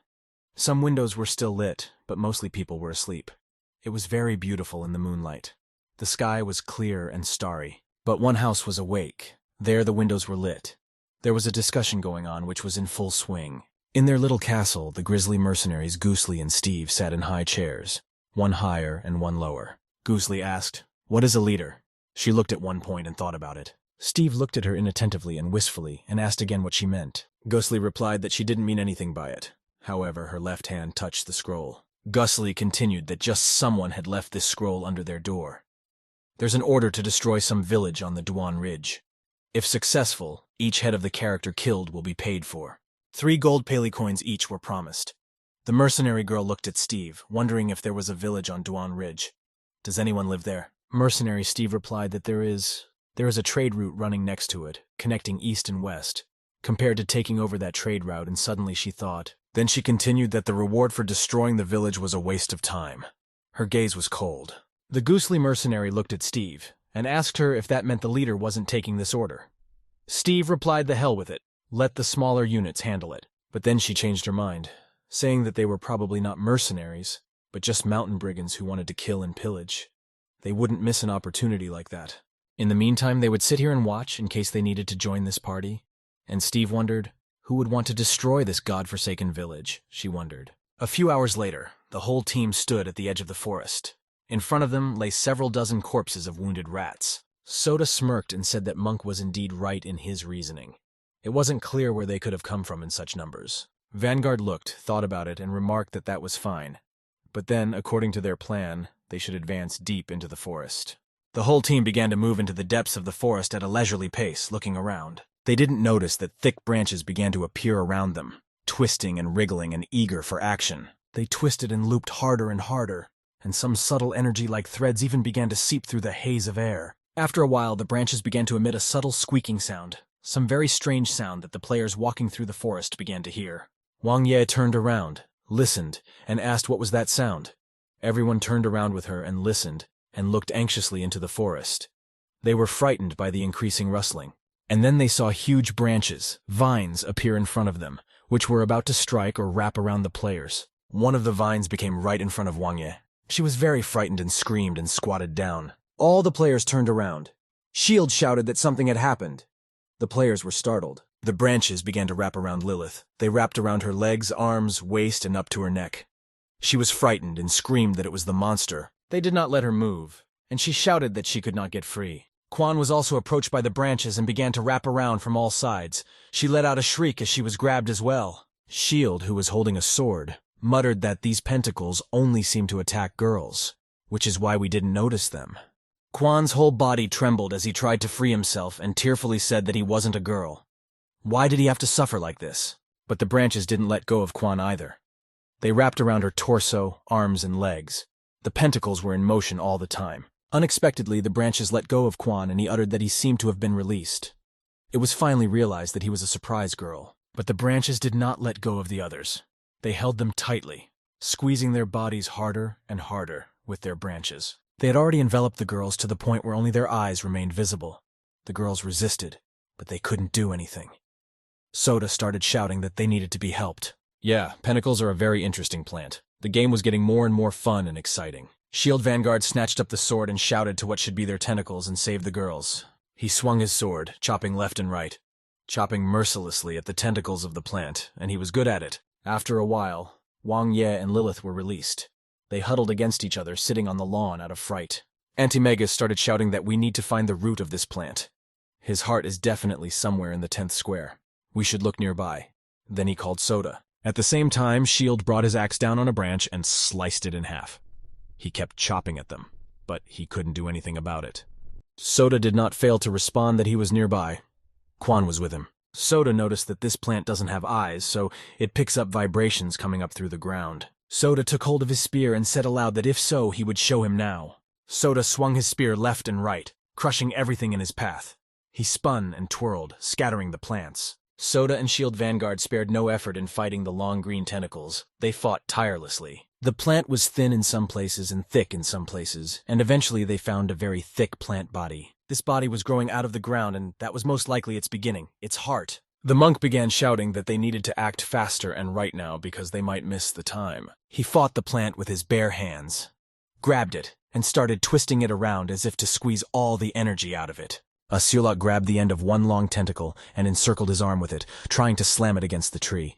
The monk held on very stubbornly, not letting go of the plant. Finally, they found something that looked like a large head. The players realized it was the root of the pentacles. The monk saw that it was from him that absolutely all the tentacles and all the branches of the vines were coming. Vanguard saw Monk struggling alone and began shouting to him to be careful. But the young man had already realized something and replied to Shield not to worry, that he would be careful, and that he would figure it out. Asulok grasped the plant with his hands and as if probing them, engaging in a dialogue with them. The tentacles were getting closer and closer to Monk. They were encircling and wrapping around him and he was touching them, but not doing anything yet. Then he suddenly spread his arms out and let out a loud cry and the plants flew, scattered in shreds in all directions. Their torn pieces remained on the ground. The whole clearing was strewn with pieces of the plant. The monk smiled and told Shield that he was very grateful for everyone's concern. Everyone realized that he had done it on his own, though, and the forest became quiet and peaceful again. Only the leaves of the trees made a noise, but there was still a faint sound in the leaves. Vanguard raised his head and looked up, asking if there were more monsters up there. They saw someone's hand, or rather fingers, appear from behind the foliage, trying to pull the branches apart. Then someone's body appeared from behind the branches that they couldn't see at first. The girl warriors appeared from behind the branches. There were several of them. They had weapons in their hands. They were in a warlike mood. Vanguard began to consult with Soda. He said that they didn't seem to be human. But then the girl in charge softened her gaze and asked politely, saying hello if there was a village anywhere nearby. They would like to stop for the night. Vanguard inquired who they were. He too was polite and friendly. The girl replied that they were from a very distant land. Their mercenary squad had come to the Duan range to gather medicinal plants for their profession. Then the monk walked over and greeted the squad of doctors according to the canons. One of the girls grinned and said that this young man was very polite. Soda thought that somewhere he thought he had seen this before. I think it was in Journey to the West. The anti-mage approached Wang Ye and asked if, just in case, she could sneak back to the village and notify the head and the curator of the situation. Only she should go carefully, so as not to get burned, go quietly. Wang Ye understood and of course agreed. She immediately packed for the road to warn the village. When no one saw her, she separated from the players and hurried into the village. The anti-mage watched her. He'd seen it all, escorting her with his gaze. He hoped she would do the right thing. Shields continued, chatting with the girls. He said that he understood what was going on, and if they wanted to stop for a rest, they could go to their village. Vanguard said that their village was a quiet and peaceful place, and most importantly, safe. And their head is always happy to have visitors. At that time at home, Tai the elder began to sneeze a lot. He kept sneezing and could not stop. The young man thought that someone was remembering him with a bad word again because there is a belief that when a person sneezes, someone remembers him. Then he wondered how much time had passed. And he also wondered if the mercenaries he had summoned himself would show up soon. Tai kept wondering where the mercenaries were. He reasoned that he had even given the mercenaries a map. Couldn't they have gotten lost somewhere in the forest? The elder hoped nothing had happened, but he couldn't help thinking about them. Then he thought about how they needed to be watched, just like children. Then he heard his name being called and he answered the guys that he would be right there. He really had to run, but he couldn't tear himself away from the computer game. He was called and called, but he just sat by the computer and played. And what is it about these games that makes them alluring and attractive and impossible to get up and stop? He wasn't getting anywhere. The game had taken over him completely. He swore that he couldn't get away from it, and that he couldn't get away from it. The door opened and Wang Ye appeared in the doorway. She asked if the head was here. She waited for the invitation to enter. Tai offered her a tea point because whoever drinks tea to him God gives, he said. The elder settled down in a chair with a notebook in his hands. With a cup of tea in his hands, he greeted Wang Ye and asked her what happened and what brought her to him. Wang Ye came in and said that, well, they had visitors, and that they were suspicious. Tai kept drinking tea. He lowered his head, pretending to think. Then he said that he understood and asked Wang Ye to inform the curator. But Wang Ye didn't leave. She said that she had not yet finished. She was still standing in the doorway and did not join the tea party. But Tai insisted on his own way. Sipping tea, he told her to relax, find a handler, and the handler would tell her what to do with them. The tea relaxed the elder. He yawned and propped his head up with his hands, and then sluggishly said that in any case, he was not good for war, only for love, and he could sing. Wang Ye was disappointed and thought that she should have gone straight to the curator. That's what she decided to do. When the door closed behind Wang Ye, Tai stopped pretending and thought about it, but he was glad that Wang Ye was gone. He smiled and thought that finally, he was alone and could do whatever he wanted. The elder immediately set aside his tea, went back to his desk, and sat down at his computer. He began to play, saying that he was here, muttering some words related to the game. Behind the closed door, Wang Ye listened and thought that there were some strange sounds and words coming from behind the door. She wondered what the elder was doing there. She went back and opened the door and said she heard some strange noises, asking if Tai was okay. The head quickly picked up his book and tea and replied that he was fine, and apparently Wang Ye was just overexcited and heard it. Wang Ye smiled and said that she was apologizing. She really thought that she had made a mistake, and she had imagined it. She walked out and closed the door behind her. She stopped and listened to see if she could hear anything again. Tai was back at the computer in a flash, and some very strange noises started coming out like, "Yes, yes, yes, I'm here. Don't stay AFK. We're moving the boss to phase 2. Wang Ye was dumbfounded. The girl stood there and heard everything Tai said. She thought that she didn't understand anything, and that maybe she had lost her mind. Meanwhile, the players and their companions arrived at the evening village. It was still the same. They were met by 2 girls. One of them said her name was Song. She also greeted the strangers and said that she was the curator of the village. Song was very pretty and had potion capsules hanging from her belt. She told the strangers that they could settle in, and invited them to make themselves at home and settle in. The stranger greeted the mentor. She said hello and immediately asked if there was a martial arts hall in the village and what style it was. Song replied that there was a hall, but they did not teach special styles. Then she offered to go through and place the girls in the village so that they could have a good rest. Song and her companion walked to the village, talking and conversing. At the same time, Song was showing her possessions. Entering the village gates, they had to be sure to cross the yellow line. Song was walking surrounded by stars, thinking about something. You couldn't tell from her face what she was thinking about.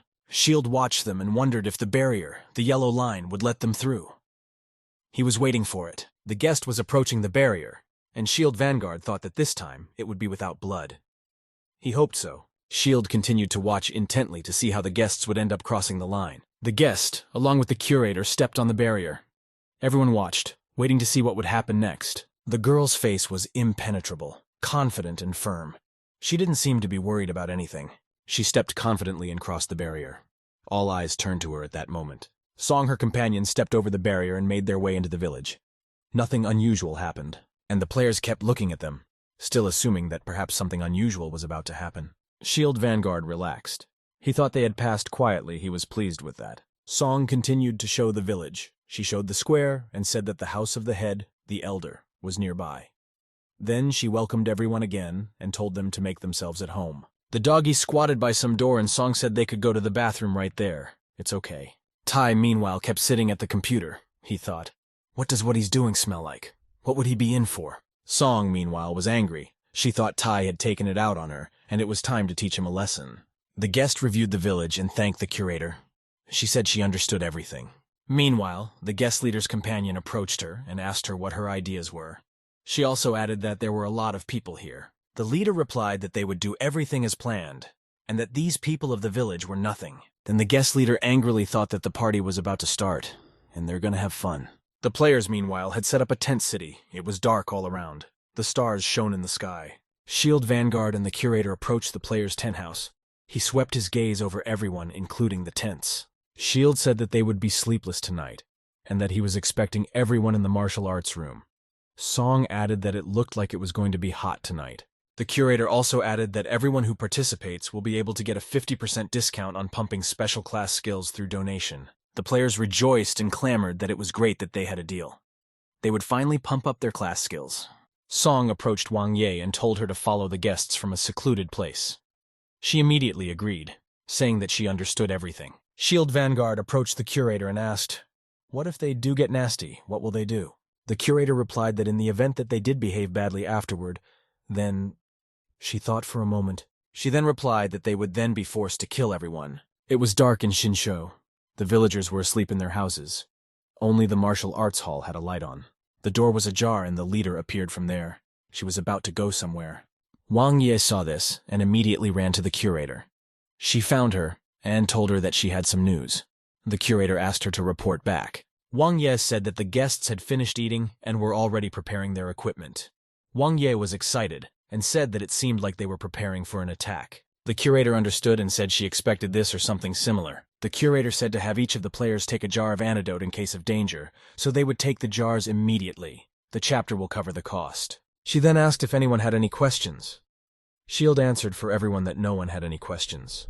They were all ready for action. The curator said they should all go ahead with the plan then, and muttered that it was starting. It was late at night in Shinsho, and the stars were shining in the sky. A tent city was set up in the square. Everyone seemed to be asleep. Meanwhile, someone's hand was opening a bottle. There was a lilac-colored potion in the bottle. There was some mystery in it. The guest leader got ready. She had her hand on the handle of the ball and was ready to take it out at any moment.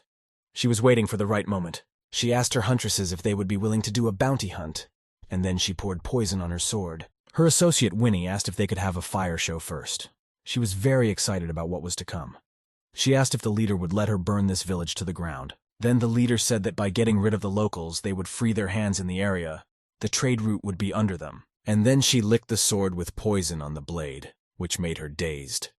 Her companion looked at her with a surprised look, not understanding how she could do such a thing. The leader was confused. She was very scared and was trying to figure out what to do now. She started shouting to Winnie to bring the antidote here quickly. Winnie asked her how she got poisoned in the middle of nowhere. The village was still asleep, but the players were not sleeping. They were watching what was going on around them. The curator had ordered them to act quietly. For now, they were only to keep an eye on what was happening. Someone put a match to the torch, and the torch lit up brightly, illuminating everything around. It was the leader and Winnie, who was walking forward with a torch, intending to set some houses on fire. She set the village on fire. The first building burst into bright flames, the fire growing rapidly. They were very happy and satisfied that they had managed to set the village on fire so easily. The girl turned around and walked towards the other houses of the village, intending to do the same to them. But then the players got in her way. They were belligerent and determined. They were also angry. The leader got angry, turned around, and asked who was there. She hadn't expected to meet resistance all of a sudden. She thought she had it all worked out. Lilith asked cheerfully, "What are they doing here?" Behind her stood the other players. Winnie, with torch in hand, wondered in return what they were doing here. She was frightened because there were so many of them. She prepared to defend herself, but she knew she couldn't overcome so many players alone. The players circled around her and started hitting her. They had the whole squad here, so they overpowered her quickly. Wang Ye and Lilith grabbed her legs and dragged her. She tried to cling to the ground with her fingernails. Meanwhile, in the tent, the leader was looking at her watch and waiting, and her companion said there was a massive fire somewhere in the village. Time passed slowly, but still it passed. 10 minutes passed, waiting for news. The leader remarked that this meant something had gone wrong. There was no news. No one showed up. One of the girls said the villagers and the players did well. They put out the fire. Indeed, outside the window it was visible that the lights were quieting down, and other lights, people with torches in their hands, were coming closer. Alina was angry. She exclaimed that they were in trouble. She didn't know how it would end or how to get out of it. She stepped out of the tent to see what was going on and gazed intently into the distance. She saw what was happening, and there was fear in her eyes at what was in front of her. And what was in front of her was that the players dragged Winnie and her girlfriend and threw them on the ground in front of the leader. They tried to justify themselves to the leader, chirping pathetically that it was their fault they had failed. The leader was silent. Here she turned sternly to the players and asked what right they had to attack her wards. Asking what exactly had they done, Lilith shouted so she wouldn't pretend it wasn't her. They've seen everything and they know. The curator took Lilith by the shoulder, trying to be supportive and as if to tell her to be quiet. And then she turned to the leader. The curator asked if she knew what they had done and what they wanted to do. Alina pretended that she had been asleep the whole time and that she had nothing to do with it at all. The curator said they wanted to set fire to their village and were caught red-handed. The leader began to feign and giggle, and she asked tokenistically, did they really mean to set fire, and then where was the fire? Why couldn't it be seen? Then the curator asked how she explained the torch in Vinalan's hands. She answered that the torch was to light the way. She is also nearsighted, so she can't see anything without the torch. The leader also added that if her foolish underlings have harmed them in any way, as their leader, she personally apologizes deeply to them. But the curator figured her out and was adamant. She told her to keep her mouth shut, the sly one. Wang Ye told Vanguard that there was no doubt that they exactly wanted to set the village on fire. You can't let them go. Vanguard replied that they had suppressed their actions, so there was no serious evidence. However, that doesn't change anything, and that's when the anti-magus entered the conversation. He asked them to answer one simple question. The question was, what herbs do they collect on the ridge? He asked that Alina say the names and what they do. Leader Alina replied that of course they only collect medicinal herbs. The anti-mage remarked that gathering medicinal herbs only proved that their squad was engaged in battles. How many villages had they burned before? He asked. Alina said they didn't burn anything. And people often get injured when traveling in the mountains. There is nothing wrong with that. The anti-mage noticed that her soaped boots suggested that she didn't travel all that often. Then Alina got angry and told him to go away. She was very angry. Then the monk stepped in and said that the last fact she couldn't deny was that her palms were blistered from frequent use of weapons. This also proves that they're not just a bunch of herbalists. He looked at her sternly and said that he knew what he was talking about, and that it was irrefutable proof. Alina was furious. She didn't know what to say because Monk had told her to her face that they were a mercenary squad. But Alina continued to defend herself. She replied that it was from battles with wild beasts. Shield Vanguard said they'd stop pretending that they actually knew everything from the start, and just wanted to catch them by the hand. Alina was defeated, but she couldn't understand how they could have found out. She was so good at disguising herself. Tai came up behind her and asked her what kind of party they were having and what were they chatting about. Alina was surprised. She turned around on him and asked who exactly he was and what he was doing here. The curator yelled for the head to be careful because they want to hurt their village. Tai started to naively pretend that he didn't understand anything, and said out loud that did they really want to hurt their village? What are the players talking about? The curator and Lilith were very belligerent. Tai saw this and asked them again, what is going on here? And then Tai thought that since things had already started, now we should get the money out of it. He rushed into action, raised his fists, and pretended he was going to deal with the guests. But someone grabbed him by the neck and put a sword to his throat, and Tai squinted his eyes and was even a little scared.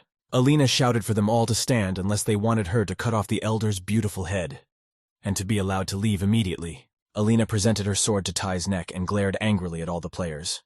She was clearly making it clear that the elder was in danger. The players stood in indecision, and Shield Vanguard couldn't help but let out an exclamation directed at the head. And Tai grinned and thought Alina had very soft tits. He was incorrigible. And he also thought, laughing, that it was a pity the head's image didn't allow him to do it all the time.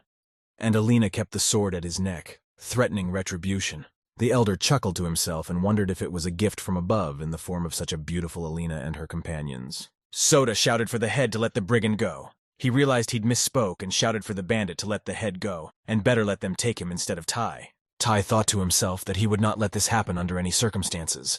Shouted out loud that it was too dangerous and for everyone to stay where they were. Quan asked, wondering if he might be taken hostage along with the elder. Tai Neva looked at him angrily and thought he already had those $2,000. Why would he need to be held hostage?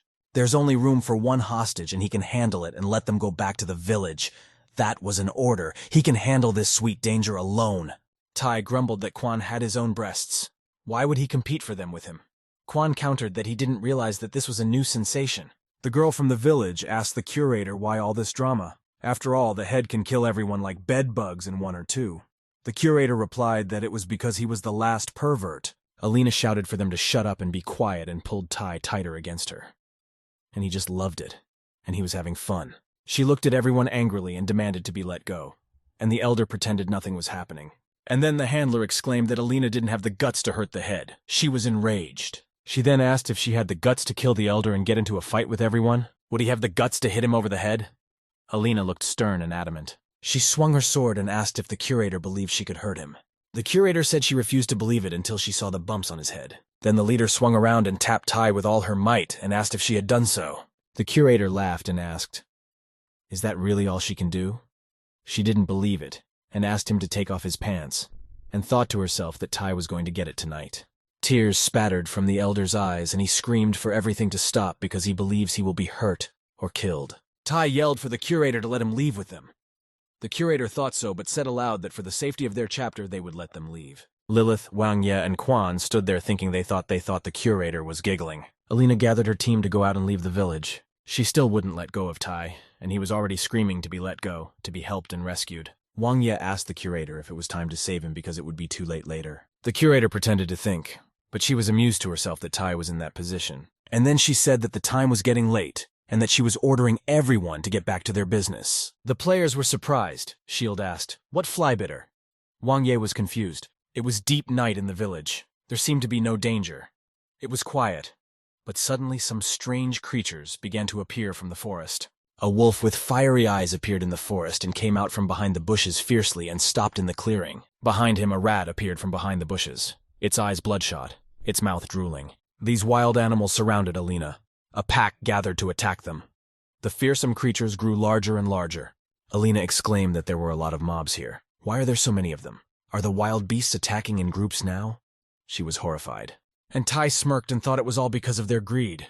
If they weren't so greedy, things would be different. Alina didn't know what to do. She was scared. The beasts surrounded more and more densely. They were fierce and hungry. Alina suddenly pushed Tai away from her so that the elder flew several meters away from her. She looked at him, pulled out her sword and told him to repeat who he really was. And Tai just grinned, looked at her cheerfully, and asked what she meant. Zaidi the elder said he was the head of the village. but for her to take her time thinking he was just an ordinary head. He told Alina that he was the one who hired them. He'd sent the contract to destroy the village, too. Tai sat on the ground and petted the wolf. Then he added that their greed had ruined them, such cunning men. Now let them not even hope for a quick death. Alina stood pensive and frightened. She did not understand what was happening and how to get out of it. The leader remarked that she could feel even from here how much stronger he was than all of them put together. Then she asked that he let them leave. And they are ready to do his every command or wish. The elder grinned and asked, "Is it really true? Are they willing to do whatever he wishes?" Then he told them to become his wives, and he would make them his personal harem. Alina's entire team wanted to hang themselves at this prospect. She exclaimed that he was crazy, and in that case they would choose to die with honor. Tai grinned and asked if he was really that ugly, and they all took and made loops to hang themselves and climbed into them. Tai saw this, stunned, and told the girls to stop screwing around and end the jokes. The elder added that they thought they could get away from him by going to the other world, but that was not the case. He can resurrect them and make them his wives. He's a necromancer. Then Tai looked at them cruelly and said that he was giving them one last chance, and added that from now on their bodies belonged to him. It was early morning in Shinsho village. Everything was waking up, birds were singing, and sunlight was streaming through the trees. People were waking up and going to work. All the players gathered around the bulletin board. There was something about the death of the head, and that the curator would probably be the first one now. Someone asked if there was anyone who could read the local language. Quan said that someone there made fun of him while he was learning the language. Anyway, he said that there would be a meeting. The head is alive and will be speaking. Everyone quickly dispersed with words like, "It's all clear. It was a waste of hope. How much more? I wish he'd been nailed." Quan shouted that, saying thank you for the kind translation, and began to ask where they were all dispersing to. The morning was in full swing, with the villagers gathered in Shinsho Square. Tai spoke in front of them. He said that he had been saved by an unknown hero yesterday. He had defeated the mercenaries and discovered a map of the area. This is a fairly detailed map of their village, of the area where their village is naturally clearly marked. The map was not made by the mercenaries themselves. It seems they were discovered by other factions sooner than he and the villagers would have liked. Tai added that since bearded times, the Hengduan Range had separated the eastern continent from the rest of the land. Everyone listened attentively to the elder. Tai continued that almost no one could afford to travel between countries. He also added that there is a trade route along the ridge where rare but wealthy traders travel between countries. The elder continued by saying that if the map was okay, they would have the opportunity to open up this route and connect with other countries, as well as boost the economy. The elder gathered everyone in the square and said that it was time for them to go outside the village and learn a little about the neighboring countries. Everyone listened attentively. Quan exclaimed that this was great. He was very excited, cheerful, and excited about something new and exciting. Shield Vanguard said that he finally didn't have to hassle in the kitchen anymore, and Quan added that he was bored with the tavern job and could finally part with it. Soda exclaimed that a great number of noble battles awaited them. Wang Yi didn't understand why everyone was so excited. She asked the elder if it was true that those women wouldn't come back and they wouldn't be able to harm them anymore. Tai scratched behind his ear and said that he really definitely forgot about that and that it needed to be fixed. Next, the elder clapped and clapped his hands and told the girls to come out and show themselves in front of everyone. The harem elder of the ghost girls emerged from the forest, everyone staring at them in bewilderment. Alina was in charge. She was beautiful, looking great, and the others were not lagging behind her. The players were surprised beyond belief. They all exclaimed, "What is this and how could this happen?" Alina sadly said hello to everyone. She said hello to everyone, but she lowered her eyes and almost cried she was exhausted. The players didn't understand and were outraged. They were shouting from everywhere, "What the hell is going on here?" Quan became furious and started shouting that the head was a stinking pervert, and why didn't he share it with him? And Tai replied all at once that he would explain everything now. Lilith noticed that even she hadn't expected this from Tai, and he kept saying that he would explain everything to everyone soon. Tai coughed and said that yesterday in general, a certain hero had used a special magic on them that wiped their memory. So he decided to... Tai continued that that's why he figured they might still need them, and just asked that everyone be gentle with them. The players listened, understood nothing, and in all likelihood did not believe it. They continued to wait for an explanation. The curator said that she was sure that the chapter had asked that hero to help him erase their memories, and that the chapter was a scumbag and a goddamn pervert, and who is this unknown hero? And that it all sounds suspicious. The elder asked them to stop laughing at him. He asked why they hated him so much, and asked that they at least insult him half-heartedly, because he could hear everything. And then he added, laughing to himself, that it was something that had gotten to them. He hadn't done anything to them. Then the elder gathered them around him and said that they had laughed enough. and we should get back to their business. He asked if they had chosen their play classes. Shield Vanguard stared intently at the monitor and thought. He pondered what to choose. He wanted to do it right. He has to choose between accept and cancel buttons whether to become a mercenary or not. After hesitation, long deliberation, and doubt, Shield chose to accept and became a mercenary. Soda said that it was urgent to finish martial arts at the curator, because it would be too late in the evening. Everyone began to disperse. Tai didn't understand anything and asked them to wait. But no one listened to him because time was running out. Tai was upset and disappointed. He said he hadn't said anything yet and asked for a little respect. In Shinsho, the curator was practicing in the martial arts hall. She was honing her skills. The players burst into her in full force. They had come to learn class skills in martial crafting. The curator told them and explained that the sign said everything and asked that they read it. The players began to scrutinize the tablets. On them were written the game classes of characters: swordsman, tank, brigand, berserker, hunter, and the requirements for them. Shield thought about it and said that the requirements are very serious to the stats, and in addition to the attributes, you need to have pumped class skills. Lilith asked the mentor if there were other classes and could we see them. The curator replied that there were other classes, and that they could join the chapter's harem. Gender didn't matter. If they could breathe, that was enough. She further added that in order to activate this hidden class, you must kiss the head for 15 minutes. The curator continued that it was a special class. Their main character class would not be affected. The girls were embarrassed. At this time, Elder began to sneeze with thoughts again. Someone was reminiscing about him. Lilith embarrassedly remarked that she didn't mean it. Then she spit on it and said she didn't care. Shield turned to all the players and said that they were a little short on attributes to select these classes, and that they needed to go to the ridge and finish their levels there. In the Elder's house, a map was spread out on the table, which he studied carefully. Tai watched, drawing something on it. He was thinking and wondering, for he had discovered some new path. Suddenly someone called his name softly and he guessed who it was. It could only be her. Ta turned around and said hello to the system. He was glad she showed up. He smirked and said he was working hard and wanted to see if she could get to him this time. The system was silent. She didn't mean anything by it. She was good-natured and friendly. But then it abruptly took Tai by the scruff of the neck and began to shake him so violently that he felt it with his whole body. This time Tai didn't understand anything, and he pleaded. He asked the system what it was doing and what it wanted from him. She wouldn't let him go, so he kept yelling and asking what was she going to do to him, and asked her to stop and wait. The system swung around and slapped Tai with all its might.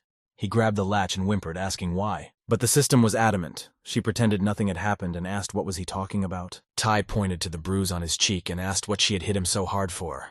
The system said it didn't understand and erased all slap information for the last hour. Tai started to get angry, muttering that it was a lie and provocation, that the system just wanted to hit him but couldn't find a reason. The system took notice and said that with the advent of in-game classes, players started banding together as mercenaries. They were still residents of their village, but this led to a reduction in available hands. So the system decided that they needed more live players and needed to start a new recruitment. Tai wondered and asked, what if he had to teach everyone everything again and it would be like last time? The system responded that it would be different this time, and that they would do things more efficiently. They need professional online game players with a lot of experience with no signs of toxic behavior. The system continued that they should understand the basics of the game, also be friendly and patient to didn't understand anything, and asked for it to stop. He said they wanted regular players, as he thought they were a crowd of robots. She asked if Tai really understood what it was all about. She asked him why he thought everyone on Nicera was all about fighting. Why do most sentient beings, including real players, devote their lives to war? Tai didn't know what to say. She continued that the local gods guide beings along the path of war, but this obviously hinders the progress of the emergence of the newer and more evolved. War predetermines the rise and fall of individual countries and nations. Knowing this, intelligent beings continue to wage endless wars that lead to nothing. All these creatures are a bunch of ambitious living organisms born at the origin of the world, slaves to their beliefs and puppets of their own desires and fears. The system continued that, therefore, if they wanted to create a world without warriors, they must first banish those thoughts from the heads of the native beings, as well as banish their gods. To get rid of the local gods, they must populate this world with intelligent players all over the Nesser world map. That way they can influence the laws of this world. The system ended up taking this world under their control at the end of the day. That's the most important goal. The Hengduan Highland Range was spread out in a picturesque valley.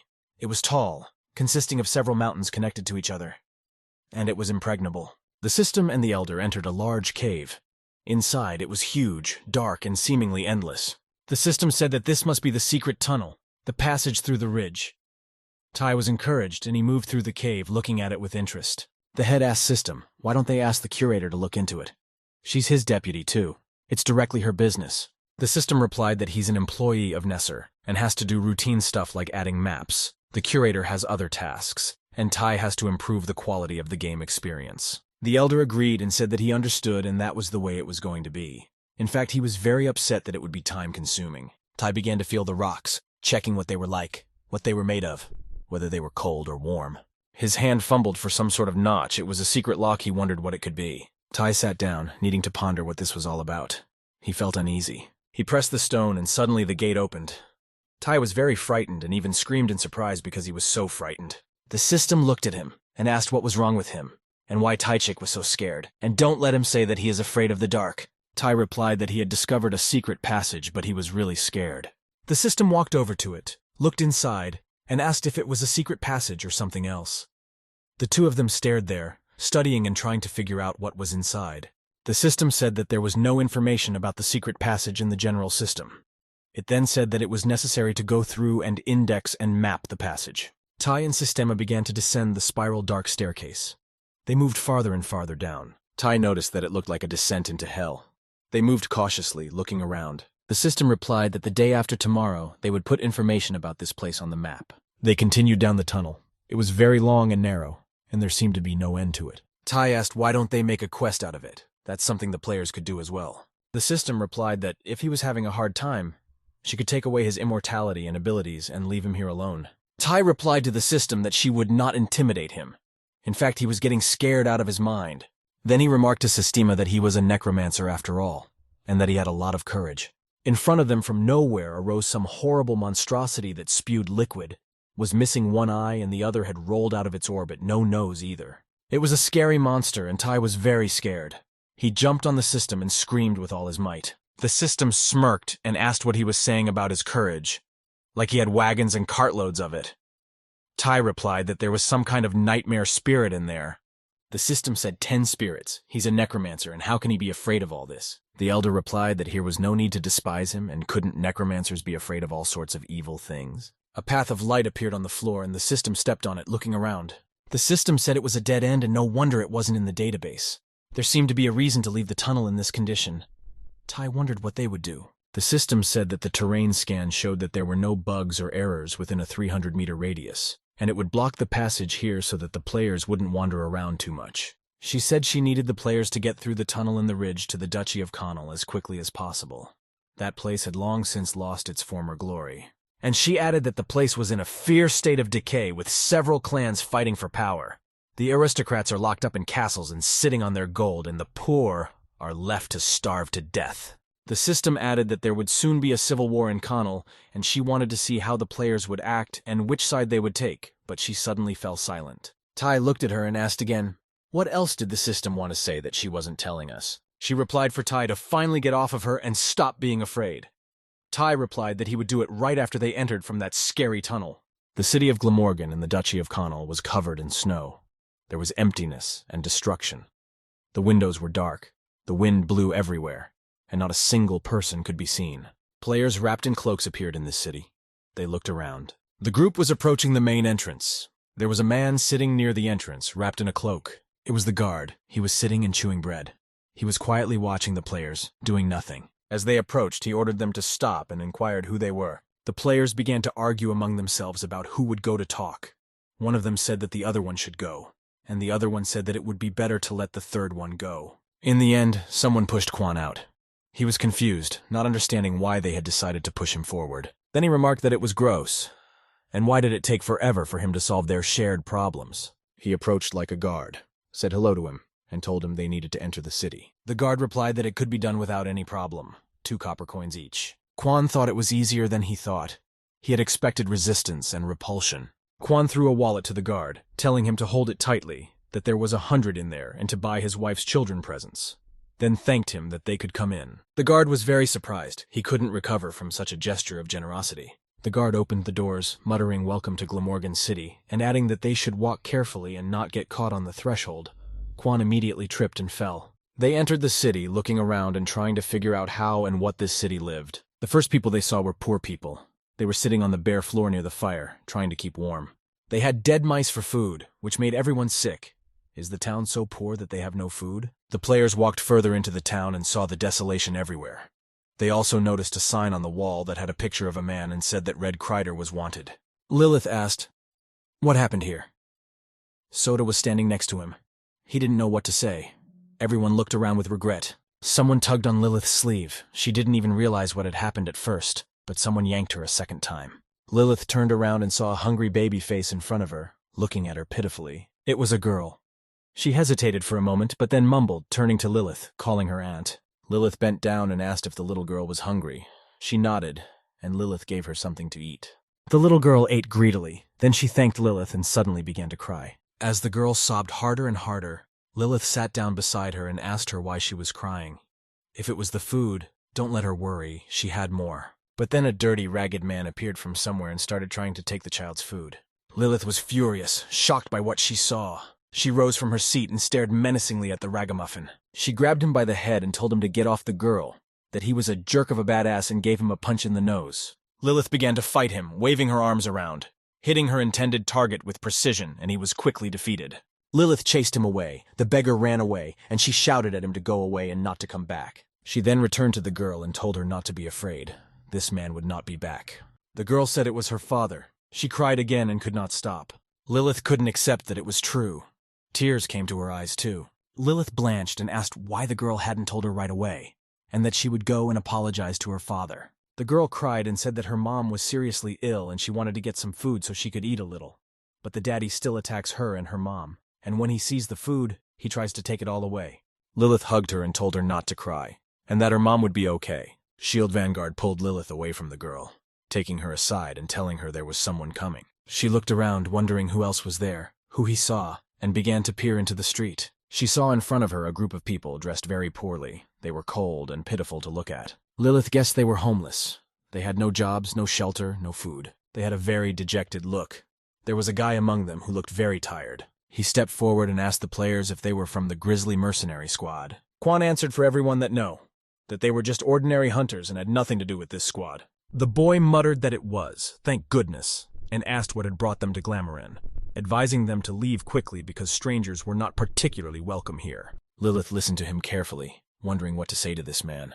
Was he sincere? And then she asked, what about taking the little girl home to her sick mother first? The guy said that he would escort them out then, because this town is full of brigands, and if they go anywhere nowhere, it's very likely they'll be attacked. Lilith got very excited and remarked that this was great, and why should they refuse to help?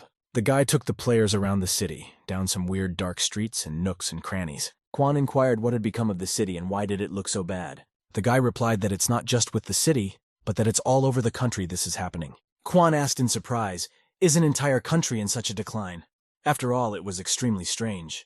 The lad replied that this was so because it was the once prosperous duchy that had not survived a couple years of drought and endless locust attacks. He went on to say that the aristocrats could afford to buy rare crops at incredible expense, while the poor had finished their last supplies last year. The neighboring duchies of Arslan and Silmed have been at war with each other for years. You can't get products from there, and they aren't at war with anyone. But there are enough people in the country who are fighting for power and causing unrest among the people. For 5 years the Duke had been gathering soldiers in the castle for himself. He even hired mercenaries from the Grizzly squad, but soon the end would come. The players replied that it was terrible and thought of going back to Shinsho to swing at the rats. The ragged frozen girl listened to all of this, most likely not understanding anything.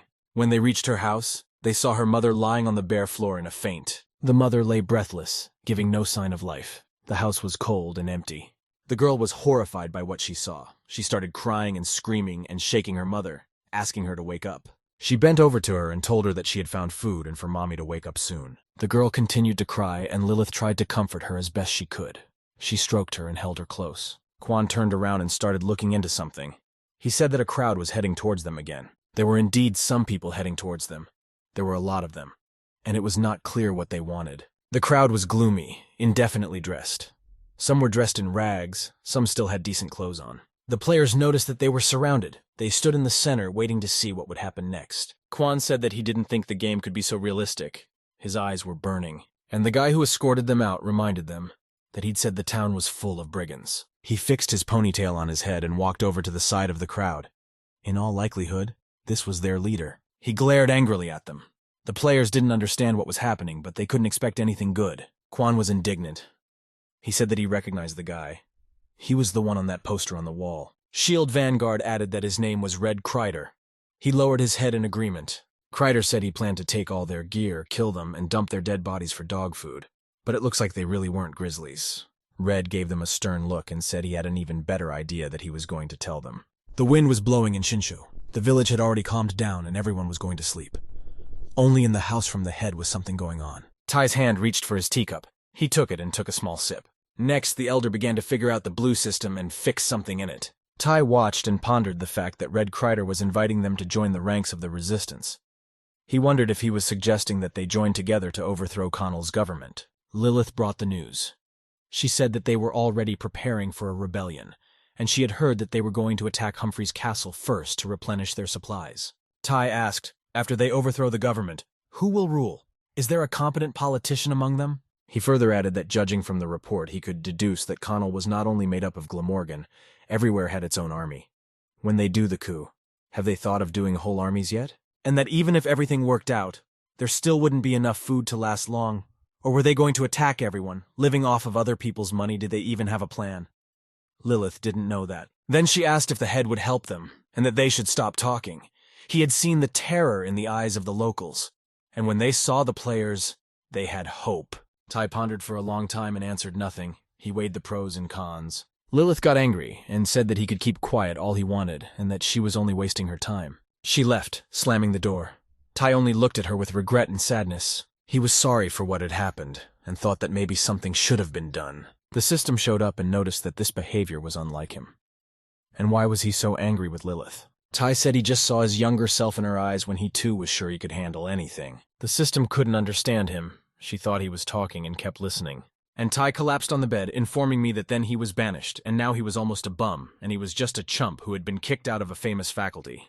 He missed his opportunity to become an elite mage, and now he's forced to wander the end of his days, and he regrets it very much. The system noticed that it was kind of weird that it didn't remember anything about him and needed to be corrected. Ty asked Sistema what she thought and what she thought about their plans. The system replied that it doesn't care. It is only interested in the result, but it thinks the game is worth the candle. It only cares about the comfort, safety, and enjoyment of the players. And further, she added that it was incidentally his, Elder Ty's, duties too. The players gathered in Shinsho village in the square. They stood around and discussed their situation and next steps. Shield mouthed that the handler had said that until the head gave the okay, she couldn't go with them. Lilith got angry and said that the head should be dumped, and that she didn't give a damn about them, and that they could do it without the head. Just then a hitherto unseen Ty appeared behind her back, asking what she had said and asking her to repeat herself. Lilith was furious, saying that he had blown her off and what more did he want, or had he changed his mind? Then Ty asked to be heard first. He got into the system and started showing them something, telling them that they had enough data on Western Glamorgan, but to take their time.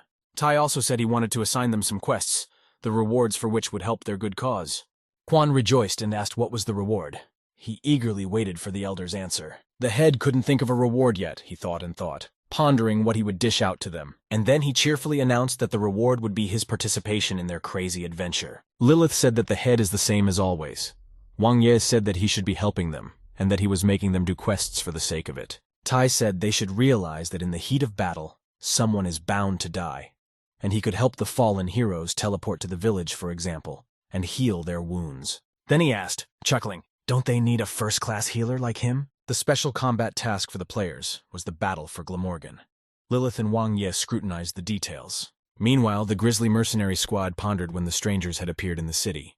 Had they really been, and what was wrong with them now? They left yesterday, but they came back again with 44 men. This is according to the gatekeeper, and they paid him for the pass in copper coins, which Steve also took kindly to himself, and laughed. And where are they now? Steve asked her warrior messenger. She didn't hesitate to tell her. The messenger said they're in a tent camp where the homeless live, and there's a lot of them. Goosley thought about the tent camp and said that Rit Kreider was there too. Then she added that they must have sided with the rebels. Steve thought about what to do. She paced the room, considering all her options. Then she said that if that was the case, we should give the strangers a warm welcome, so that their lives would not seem like honey. She stood up and said imperiously that they should go say hello, so as not to appear impolite. The messenger remembered and added that there was some strange man with them, unusual. Steve hesitated, looked at her and asked what was strange about him, what was wrong with him. Meanwhile, in the rebel army headquarters, the players and Red spread out a map on the table and leaned over it. Quan told his friends to introduce themselves to the elder of their village. Tai said hello to everyone. Red asked if this was the same legendary head, and then added that he was glad to meet him. Shield added that their head was a first-class healer. His talent would be indispensable in the coming battle. Red wondered if he was a real healer, and if he could check, or if there was anything he could do. He didn't trust anyone. Quan laughed and said that his checker hadn't grown yet, and he would demonstrate it now. Then he added that they were helping from the bottom of their hearts, and he still doubted the strength of their head. Quan stood in front of Rita. The latter was surprised and asked why he stood across from him. Quan replied that he wanted to test their head's abilities. He would test it now. And Quan slapped Red with all his might between his legs, so much so that sparks flew from his eyes. He curled up in 3 dead bodies and started screaming and asking why he was being treated like this. In front of his eyes was a broken egg that was slowly cooking in a hot frying pan. Tears flowed from his eyes. He cried out, "My balls seem to have cracked," and Quan laughed and told him not to pant. The head would demonstrate his skills now. This is when Tai pulled everyone away. He told them to wait a second and asked everyone to all look at the system. It was written in the system about healing minor wounds. Everyone began to read it carefully. Red mumbled that the effect was stunning, and his testicles actually stopped hurting. It was amazing. He was shocked. Quan grinned and asked, "Maybe one more time to be sure." Then Red took offense and asked him to get off his back, to which Quan said that he wanted to make sure. So he gave him a chance to test the head's skills. Red thought he shouldn't try to check anything anymore, and also that this was some kind of diamond.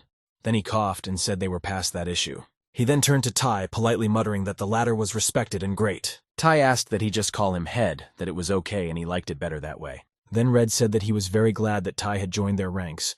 It would be much easier and simpler with him. Red stood at the head of the table and said that they should welcome the heroes from Shinsho village, who had not left them in trouble. Everyone gathered around the table and began to shout that they would free the city from the uncleanness that dominated the place. And they also began to shout that they were for the liberation of Glamorgan, whereupon a threefold hurrah rang out. One of the rebels came up and told the commander that they were in trouble. Red turned to him. He was flustered and asked what was wrong. What other problems are there?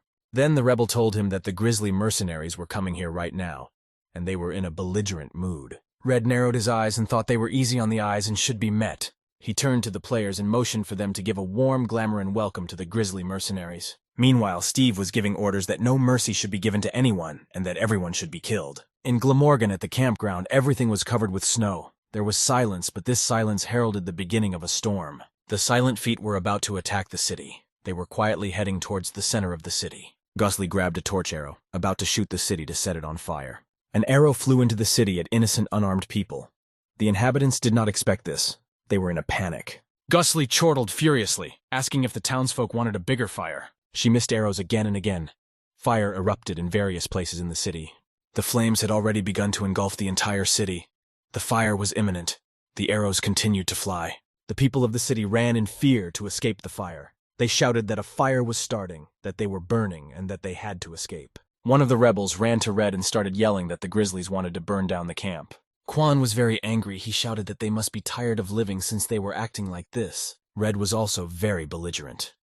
He said that the camp was full of innocent people, that the Grizzlies were vile creatures, that he would personally slaughter all the mercenaries. A rebel stormed into the headquarters and told Red that several of their fighters had been wounded, and what would they do now? Red was very angry. He said it was gross. He added that it was very bad. Then Tai asked Red for permission to heal their brothers. Everyone was very surprised by Tai's action. The elder said he would have no trouble and do it easily, and they could rely on him. Tai asked to be taken to the wounded. The rebel immediately volunteered to escort him. Red asked the heroes to help repel the mercenary attack while the rest of the group took care of putting out the fire. Wang Ye proclaimed that it was time to go forward and show them who was stronger. Lilith joined her. Meanwhile, the rebel led Tai through the narrow streets of the city to the wounded rebels. Along the way, he noticed that China's skills were impressive, and dared to ask if Tai was a priest and what deity's religion he practiced. Tai replied that its name would do nothing for him, that this religion had no clear name or followers. Rebel noted that he understood, but still asked what else he had besides knowledge of healing.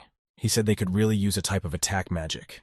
Tai thought for a moment. The elder then replied that he only knew how to heal allies and nothing else. But the head noticed that they were going the wrong way, and the sounds of battle were only getting farther away. Then the rebel uttered that they were surrounded and that the elder must beware. He grabbed a stick and swung it at someone, though Tai could see there was no one near them. The baton whistled past his ear with a whistle strong to the point where Tai staggered. The baton came down on the elder's head suddenly, so much so that he almost fainted. From such a strong blow, Tai lost his balance. Sparks sprinkled in his eye of his. He started to fall. Tai fell to the ground and didn't move, and the rebel stood looking at him, testing the force of his blow. Then he bent over to make sure Tai and passed out, and he pretended he did. And he thought to himself, did he really hope he could knock him out and wonder what he was up to? Tai decided to wait. Rebel, on the other hand, stood and looked at the elder, checking to see if he was dead or not, or if he was just unconscious. Then he took off his wig and turned to address someone Tai couldn't see. The elder heard the words the rebel spoke. He was addressing the respected head of the grisly mercenary squad, and he was glad he had completed the task. Meanwhile, the fire in the city was put out. Quan told Wang Ye that they had finally dealt with it. Red said no mercenaries in sight. Looks like they torched the town and ran off like rats. Quan said that even they were afraid to get out. Some shame. And Soda remarked that it sucked, and that he was hoping for at least some kind of battle. Shield Vanguard appeared from somewhere. He asked if everyone was okay, and if anyone was injured, they could go to the head. Lilith realized there was no chapter. Where could he be? Where had he gone? Quan was pissed at the head as usual and said he didn't know shit and seemed to have slipped off somewhere else again. Red remembered the guy who'd raised the alarm. He'd seen him somewhere, but he couldn't remember where. He approached one of the rebels and asked if everyone was whole, if no one was burned. The rebel replied that it seemed that they were only trying to scare them. No one was hurt. It pissed Red off. He didn't understand why they couldn't get into a fair fight with them. Lilith said they were angry for nothing. In the end, no one got hurt. Everyone's alive and well. Lilith suggested that the mercenaries started the fire on purpose, just to kidnap the head. Quan gloomed. He thought it was his mistake. He had trusted a strange guy and apologized. Red was confused. He grieved and wondered why he was being so underhanded. Lilith said that it looked like the Imba had been kidnapped. Quan protested and joked that they had a spare Imba. Imba Monk giggled that they were petty pests and made fun of him. They apologized to Monk, saying they were joking. Red asked the boys why they weren't worried about their head. After all, he is in danger. Wang Ye, Quan, and Lilith looked at each other and laughed. All the players laughed after them. Shield Vanguard walked over to Red and took him by the shoulder in a friendly manner, turning him around a bit to face him. He looked at him and told him to be calm, and that they were already thinking of a plan to save the chapter. Red countered that they couldn't go head-on at the mercenaries. There were too many of them. Then Monk told them not to worry and asked if he had ever heard of the divide and conquer strategy. Red thought about it, started to remember, looked at Monk, looked around at everyone. He then said he didn't know what the hell divide and conquer was and asked to be told. 2 white and black hands appeared in front of his eyes, which were intertwined with each other. It was the symbol of mercenaries. In the mercenary castle, Steve sat in her chair. She pondered what to do next. Her warriors arose in front of her, and they brought Tai in. The head grinned and said hello. He said it was a very nice evening, and asked how Steve was doing. He then asked what kind of bad manners it was, and what was the purpose of hitting a person who was about to eat lunch on the head. It almost made him vomit. Steve asked if he was the same priest from that class who often used light magic to heal allies. Tai looked at her, and it went through his head that she had wow. What a buns. The elder continued to look at Steve, and thought about his own. Only his nose was bruised from his fall, which he wanted to wipe off. He remembered the release spell. It was based on the entwining of 2 hands around which a rope breaks. The elder freed himself, raised his hand and blew on it, then examined the other and was satisfied. He was now standing in front of Steve with his hands free and began to walk up the stairs toward her. One of the mercenaries shouted where he was going and added to stop him. The grisly mercenaries rushed at Tai, but he was completely unfazed and calm. He only raised his hand, curled his fingers somehow, swung them, parting the air. The mercenaries all scattered, falling unconscious in various poses. They couldn't get up. And Tai continued on his way up the stairs, going up to Steve. Nothing could stop him. All the grisly mercenaries were lying on the floor. Steve was alone, confused and frightened. She looked pointedly at Tai and asked who he was. And what kind of magic does he have? Tai smiled slyly and said that he had promised to show her something, and then said that basically he was the priest they were looking for, and chuckled. Steve said she had heard that he, the head, was a very honorable man, and what he was doing, and asked him to calm down. Tai smiled and noticed that they didn't know each other. And why would he want to be ceremonious with her then? Steve asked if the head would like to work for them.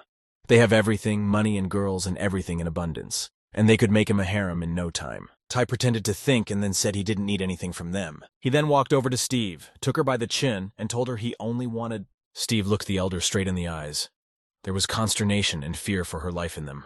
She thought to herself that she was going to throw up. and that she'd better get him away from her. And the elder thought that since she was so, he would go then. But Steve stopped him, saying she had business with him. At that time, a security guard came in and said that some homeless people had broken in. Steve was furious. She dug her nails into the armrest and glared menacingly at the door. She stood up with a stern look at the guards and asked, "How did this rabble manage to get past their guards?" Tai watched and didn't leave yet. The girl replied that they were well armed. Their guys were failing. What should they do then? Steve asked, "Where are the other 2 squads that are in charge of security? Why are they not on site?" The girl replied that they had been lured to a distant cordon and would not be able to help them now. Steve stood up and gritted her teeth, so angry at her warriors and what was happening. She grabbed Tai by his cloak and pulled him to her. The elder did not resist. She pulled him to her and asked if this was originally their devious plan. Tai hesitated and asked again, "What do you mean?" What did she mean? And he thought, is someone really coming to save him? Steve was disappointed and very upset. She took a deep breath, looking at Tai judgmentally. And the people who had come to rescue Tai were already bursting from everywhere. They were the players and their companions. They appeared in the doorway. Shield Vanguard shouted that they had come to rescue him. Quan demanded no pushing. Lilith couldn't squeeze through. They demanded of Steve that she release their elder immediately. Steve grinned, muttering that no one had laid a finger on their chapter either, and for them to calm down. And Tai made a sorry face and thought with a laugh, "Bujushki, sparrows. God, how glad he was that they had come to rescue him. How scared he was." And he smiled to himself. Steve said he was faking and lying. No one touched him and she gave her word of honor. AnimeRecap said for everyone to look at Tai, how haggard he looked. He suggested that he had probably been tortured. Leader Steve replied that this is not true and he doesn't know anything. She didn't deserve their distrust and she had nothing to add. And she got ready to fight. Steve was prepared to be attacked and to fend off the attack. Shield Vanguard advised that the guys get ready, suggesting that a boss fight was coming up. But Leader Steve said she was giving up. She lowered her weapon and crossed her arms over her chest. She then remarked that if they did spare them, they could help them in the siege of Humphrey's castle. Wang Ye asked, why on earth would they help them attack the castle? And Red said that you can't trust those bandits under any circumstances. However, the Grizzlies have been hired to keep the townspeople in fear. If they overthrow the government, there will be no one to pay them. So it makes sense that it would be easier to help them than to resist them. The head of the rebels, of course, was not thrilled with the help, but said they were brave warriors. Red then stood up and said that since the Grizzlies were surrendering, they could now safely attack Humphrey's castle. He asked Tai if he was still willing to help them. The elder replied that of course he would treat any of their scratches. Tai grinned to himself and dreamed that it was going to be a lot of fun. He would finally have some fun and variety in his life. Red asked everyone if they were hungry. After all, it had been a long time since they had eaten anything. All, of course, replied that they were very hungry, and it was high time to take over the castle, where the food was stored. And Red said it was time to take revenge on these wealthy bastards for all their suffering. And he called for a fight. In Glamorgan, Humphrey Castle was quiet. It was a quiet, cloudless night. All the inhabitants seemed to be sound asleep. No light was burning in any window. The players approached the moat in front of the castle, illuminating the entire area with torches. They wanted to find the entrance to the castle. People peered out from behind the castle walls. They were the Teutons who were guarding Humphrey. One of them, York, the head of the guard, thought they were damned poor people. He didn't understand what they wanted here at this late hour. One of the castle defenders asked permission to report that the ragamuffins are grouping up to attack, but they have no weapons, and the grizzly mercenaries are with them. York said he knew the grizzly was as useful as a goat's milk and added that a small group should be sent to guard the draw gates. Let them kill anyone who tried to lower them. The commander was heard and the soldiers began to hastily carry out York's orders. Red and the players were still standing outside the castle and lighting up everything around them, studying possible passages of passage inside. They pondered and calculated which way to lower the castle gate, and the rest would be much easier then. They saw that the gate was held up by chains, and realized that the chains were their target. If they were removed, the gate would come down. Red asked Wang Ye if they could count on her shooting skills. Wang Ye replied that it was no problem to hit, but the only problem was that the arrows wouldn't break the chain. Then AnimeRecap took out a vial of some liquid and gave it to Wang Ye. He said to tie it to the arrows. It was nitroglycerin. It would be used to break the hell out of those chains. The anti-mage gave Wang Ye 2 jars, for 2 arrows.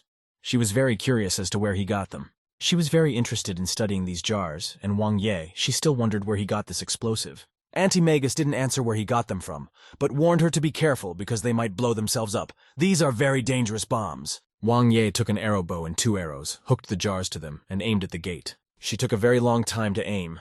Her shooting technique was called a huge eye. While shooting, her eye enlarged and aimed itself. Wang Ye waited a little longer. Her hands did not tremble. Her eyes were fixed on the target, and she released the bowstring. The jarred arrows rushed toward the gate, cleaving the air, faster than sound and light. Everyone watched as if mesmerized what would happen. The arrows reached the gate and hit the chains. There was a deafening explosion, and the gate was blown open. A pillar of fire rose up, sparks flying in all directions, illuminating the castle. The chains began to disintegrate and fall into the moat. The links flew, hitting each other with a clang and creak. The defenders of the castle could not understand what had happened. They kept exclaiming, "What is this joke and how can it be?" But the gate was blown open and the way was open.